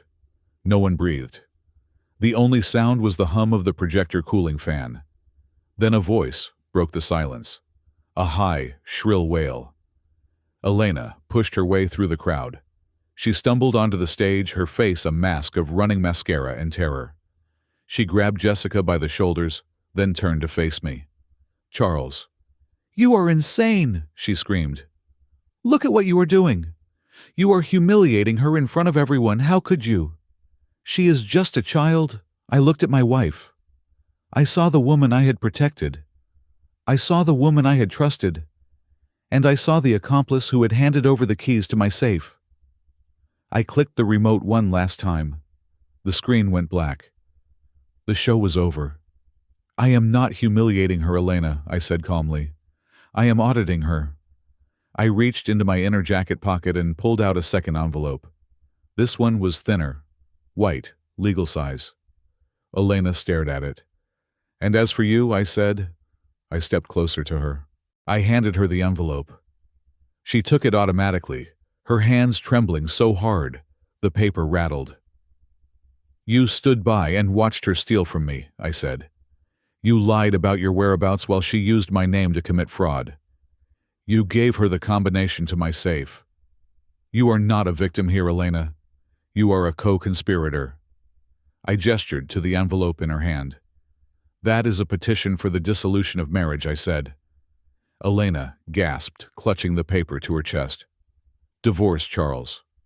"No, we can talk about this. It is just money. We are family." I shook my head slowly. In engineering, when a support beam rots, you do not talk to it, I said. You remove it before it brings down the whole house. I turned to the audience. I looked at the shocked faces of the neighbors, the influencers, the friends. The party is over, I announced. Please clear the building. The police will be arriving shortly to take statements regarding the theft. I suggest you do not want to be here when they arrive. The effect was instantaneous. It was a stampede. People didn't just leave. They fled. The influencers grabbed their tripods. The neighbors abandoned their wine glasses. Tom, my engineer friend, raised his beer bottle to me in a silent salute before turning to go. I stood on the stage watching them run. I felt a strange sense of peace settling over me. It was the feeling of a job well done. The demolition was successful. The dust was rising, but the danger was gone. Jessica was sobbing on the floor, clutching the red box as if it contained the ashes of her life. Elena was standing frozen, staring at the divorce papers. I placed the remote control on the podium. 24 hours, I said to both of them. I walked down the steps. I walked through the empty room, past the spilled wine and the wilting orchids. I walked out the front door and into the cool, rainy night air. I had a hotel room booked downtown. I had a bottle of scotch in my suitcase. And for the first time in years, I had absolute, unshakable silence. The exodus was immediate and undignified. In the world of structural engineering, we talk about load paths, the direction in which force travels through a building to the ground. When a structural failure occurs, the load seeks the path of least resistance. The guests at the party followed the same principle. The moment the projector screen went black, and the words "identity theft" hung in the air like a toxic cloud, the path of least resistance was the front door. I stood on the raised platform watching the disintegration of Jessica's social capital. It was fascinating in a grim, anthropological way. The business partners she had bragged about, the women who were supposedly going to help her launch her empire, did not rally around her. They did not offer support. They checked their phones, grabbed their purses, and vanished. I saw one of them, a woman in a sharp red blazer, who had been toasted as a mentor only an hour ago, pause near the exit. Jessica reached out to her, desperation clawing at her face. "Wait, Brenda, please. It is a misunderstanding. He is having an episode." Brenda pulled her arm away as if Jessica were contagious. "You told us you had liquidity." Jessica, Brenda said, her voice cold enough to freeze condensation. "You told us the seed capital was secured. I cannot be associated with fraud. Do not call me." She walked out into the rain without looking back. Within 5 minutes, the room was empty of spectators. The silence that followed was not the heavy, expectant silence of the presentation. It was the jagged, volatile silence of a crash site after the dust has settled, but before the fires start. Then the screaming began. Jessica turned on me. The transition from shock to rage was instantaneous. Her face, previously pale with humiliation, flushed a deep, blotchy crimson. She did not look like a CEO anymore. She looked like a child whose toy had been snatched away, except this child had the capacity for felony-level malice. "You ruined everything," she shrieked. Her voice cracked, hitting a frequency that made my teeth ache. "You sadistic, bitter old man, you did this on purpose. You let me set it all up just to knock it down." I stepped down from the stage, moving methodically toward the center of the room.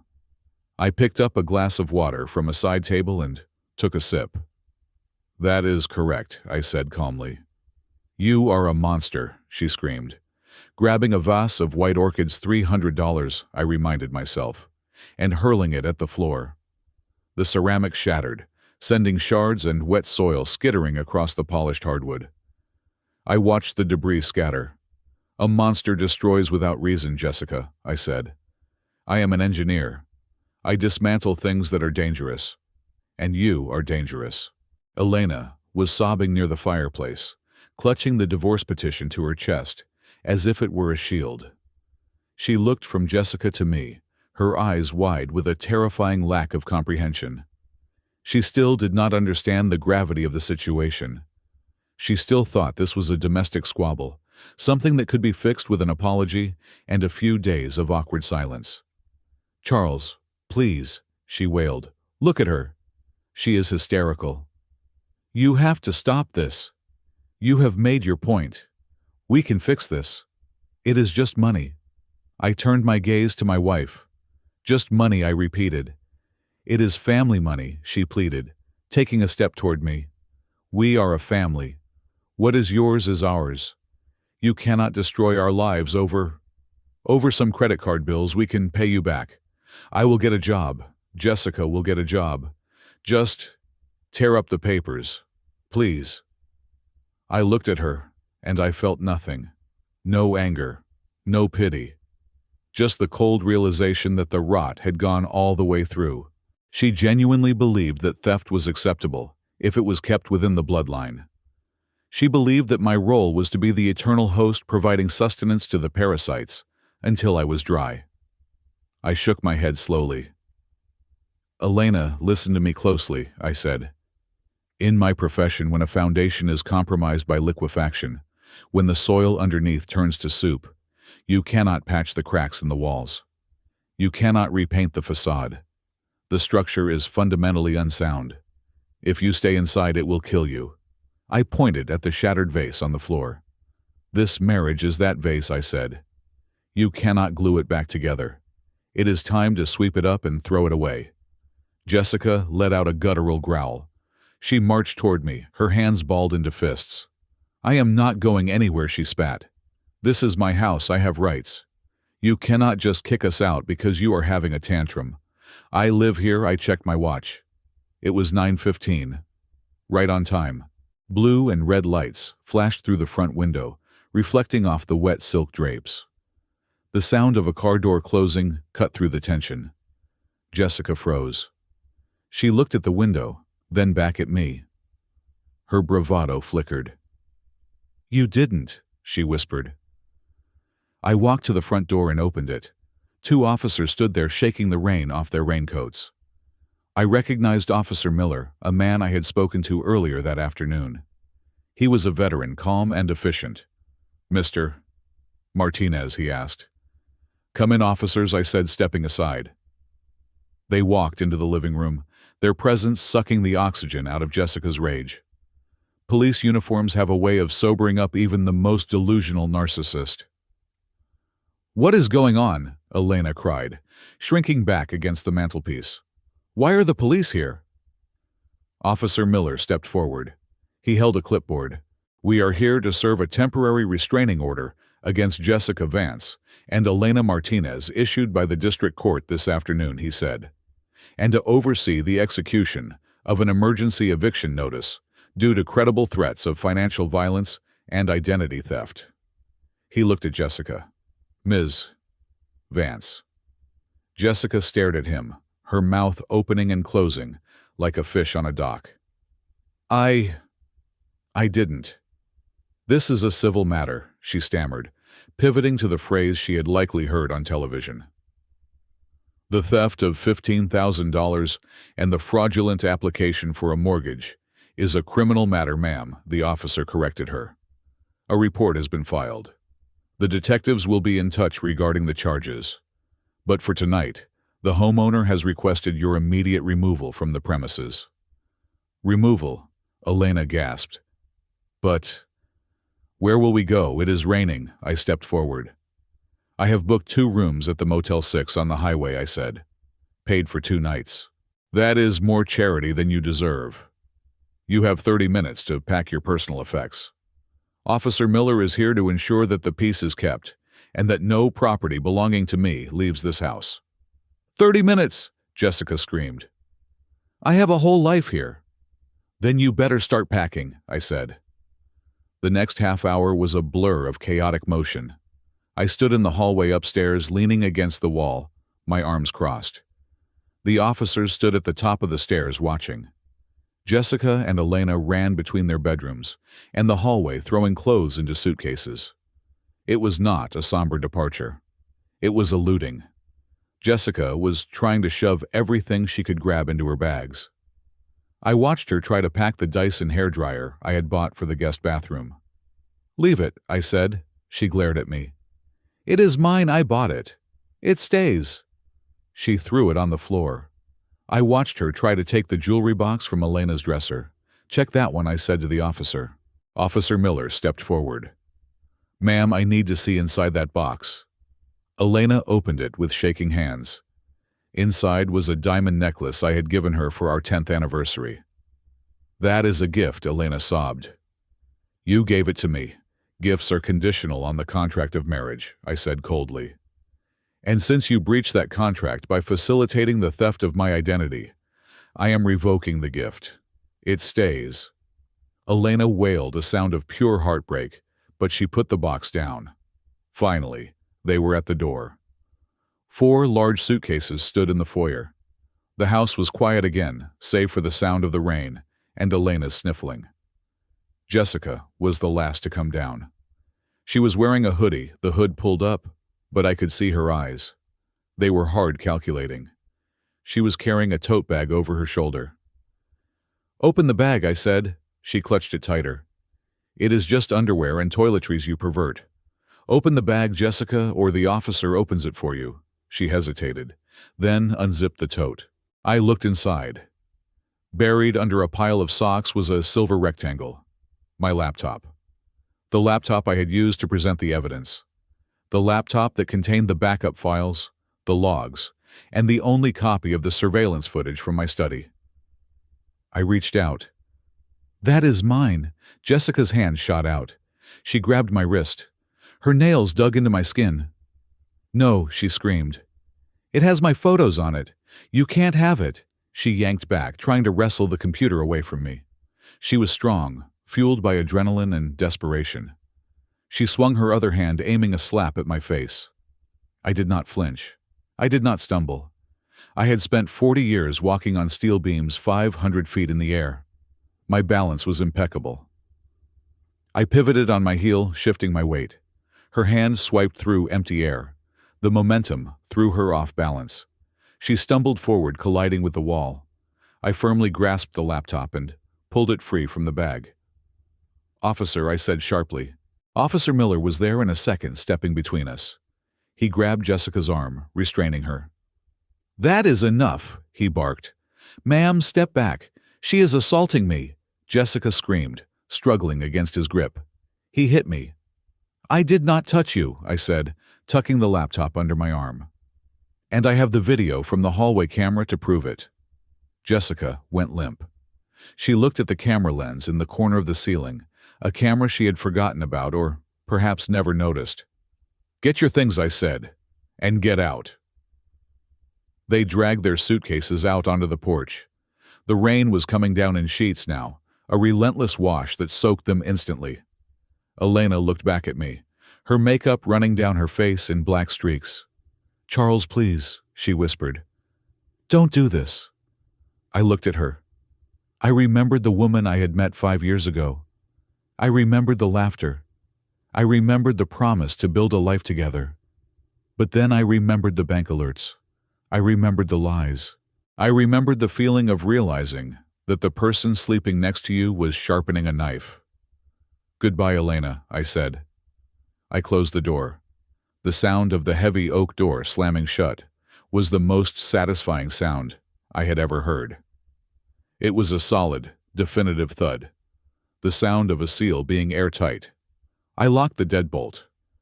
I turned to the keypad on the wall, the central hub for the smart home system I had installed, and updated myself. I typed in the master override code. System reboot initiated, the robotic voice announced. Clearing previous user codes. I waited. The screen flashed blue, then green. Reboot complete. All secondary codes deleted. Biometric lock engaged. I pressed the button for the perimeter alarm. Zone 1 secure. Zone 2 secure. Perimeter armed. I stood in the foyer. The house was empty. The white silk drapes were still hanging, looking ghostly in the dim light.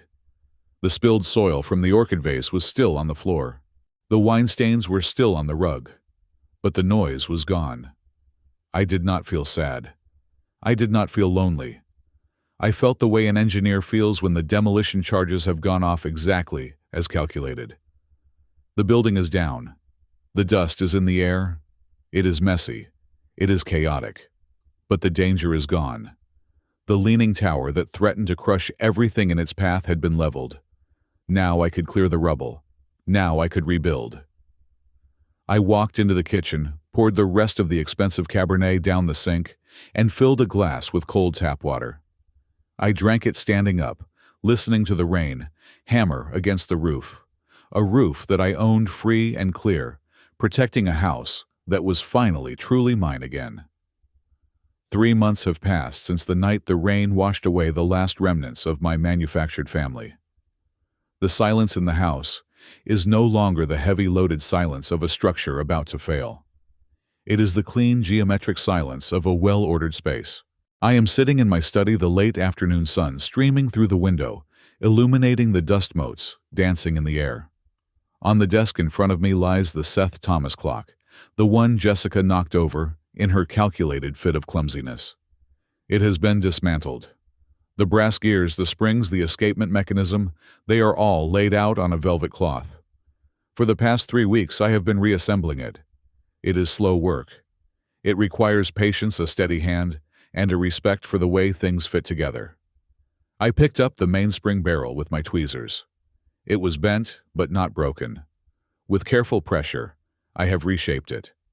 I slot it back into the movement plates. It clicks into place with a satisfying metallic snap. Repair is possible, but only if you acknowledge the damage first. You cannot fix a clock by pretending the gears aren't stripped. And you cannot fix a life by pretending the people in it aren't thieves. The legal fallout has been as precise and inevitable as gravity. Jessica did not go to prison, although the prosecutor pushed for it. She pleaded guilty to a lesser charge of identity theft and credit card fraud in exchange for leniency. Her sentence was 3 years of probation and 500 hours of community service. She spends her days now picking up trash along the highway, in an orange vest, a uniform far less glamorous than the power suits she used to covet, but far more honest. Her brand is dead. The internet, for all its fickleness, has a long memory for fraud. The video of my presentation, recorded by one of her own friends and uploaded to TikTok, went viral. Not in the way she wanted. She is now known not as a matriarch of industry, but as the girl who tried to steal her stepfather's retirement and got caught in 4K resolution. Her credit score is obliterated. She will not be leasing a Range Rover or qualifying for a loan for at least 7 years. As for Elena, the divorce was finalized last week. It was uncontested. She did not have the funds nor the fight to drag it out. She moved into a small, one-bedroom apartment on the outskirts of Tacoma. I heard from a mutual acquaintance that she is working as a cashier at a grocery store. It is honest work. I respect it. It is certainly more respectable than facilitating felony theft in exchange for keeping the peace. They have tried to reach out. In the first month, my phone logged 47 blocked calls. There were voicemails from unknown numbers, sobbing pleas from Elena, angry drunken rants from Jessica. They sent letters. They even had Elena's sister call me to say I was being cruel, that I had made my point, and should let them come home. I hung up. In my industry, we have a protocol called zero tolerance. It is used on construction sites. If a worker violates a safety procedure, if they walk on a beam without a harness, if they bypass a lockout tag, they are fired. Immediately. There is no warning. There is no second chance. Because in a high-risk environment, a second chance is just an opportunity for a fatality. My life is a high-risk environment. I am 63 years old. I do not have time to rebuild from another collapse. I applied the zero-tolerance protocol to my personal life. They violated the safety standards. They are permanently banned from the site. I sold the house 2 weeks ago. It was too big, too full of ghosts and white silk drapes I never asked for. I got a good price. The market is strong. I used the proceeds to buy a penthouse apartment in downtown Seattle. It is smaller, sleeker. It has floor-to-ceiling windows that look out over the Sound and the city skyline. From my balcony, I can see the cranes working on the new waterfront project. I can see the steel skeletons of buildings rising from the ground. It comforts me. I realize something profound in these quiet months. I used to fear loneliness. I think that is why I married Elena so quickly after Margaret died. I thought the silence of an empty house was the worst thing a man could endure. I was wrong. Loneliness is peaceful. Loneliness is predictable. Loneliness does not steal your identity. Loneliness does not smile at your face while picking your pocket. The true horror is not being alone. It is living with an enemy who sleeps down the hall. I have found new rhythms. I joined a club for retired engineers and architects. We meet on Tuesdays. We drink coffee that is too strong, complain about modern building codes, and offer pro bono consulting for community projects. Last week, I helped design a wheelchair ramp for a local library. It wasn't a skyscraper. It wasn't a suspension bridge. But when I watched the first person use it, a young veteran rolling up the incline with ease, I felt a satisfaction that was deeper than any investment Jessica ever proposed. I finished the clock. I wound the key. The pendulum began to swing. Tick, tock, tick, tock. The heartbeat of the room returned. It was steady. It was honest. I stood up and walked to the balcony. I poured myself a glass of the vintage Cabernet I had saved from that night, the only bottle that wasn't opened or spilled. The sun was setting over the Olympic Mountains, painting the sky in shades of bruised purple and gold. The city lights were flickering on below me, a grid of electricity and human endeavor. I took a sip of the wine. It tasted of blackberries and oak. It tasted like victory, not the loud, screaming victory of a battlefield, but the quiet, enduring victory of a structure that has weathered the storm and is still standing. I have my dignity. I have my security. And most importantly, I have my self-respect. In construction, a collapse never happens suddenly. There are always signs. A crack in the plaster, a door that won't close, a floor that slopes. We ignore them because fixing them is expensive, inconvenient, and painful. But if you ignore the signs, the laws of physics will eventually make the decision for you. Relationships are no different. Self-preservation is not selfishness. It is structural engineering for the soul. It is the necessary reinforcement that keeps your life from crumbling under the weight of misplaced loyalty. You are the architect of your own existence. Do not let anyone, no matter who they are, chip away at your foundation.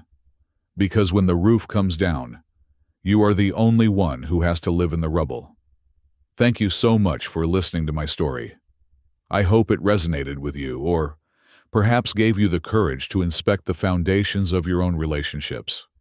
I would love to know where you are tuning in from. Are you listening on your commute at the gym, or maybe while working on your own project? Let me know in the comments below. Let's get a conversation going. If you enjoyed this story, please consider subscribing to the Bittersweet Revenge channel, hitting that like button, and pressing the hype button to help this story reach more people who might need to hear it. Stay strong and keep building.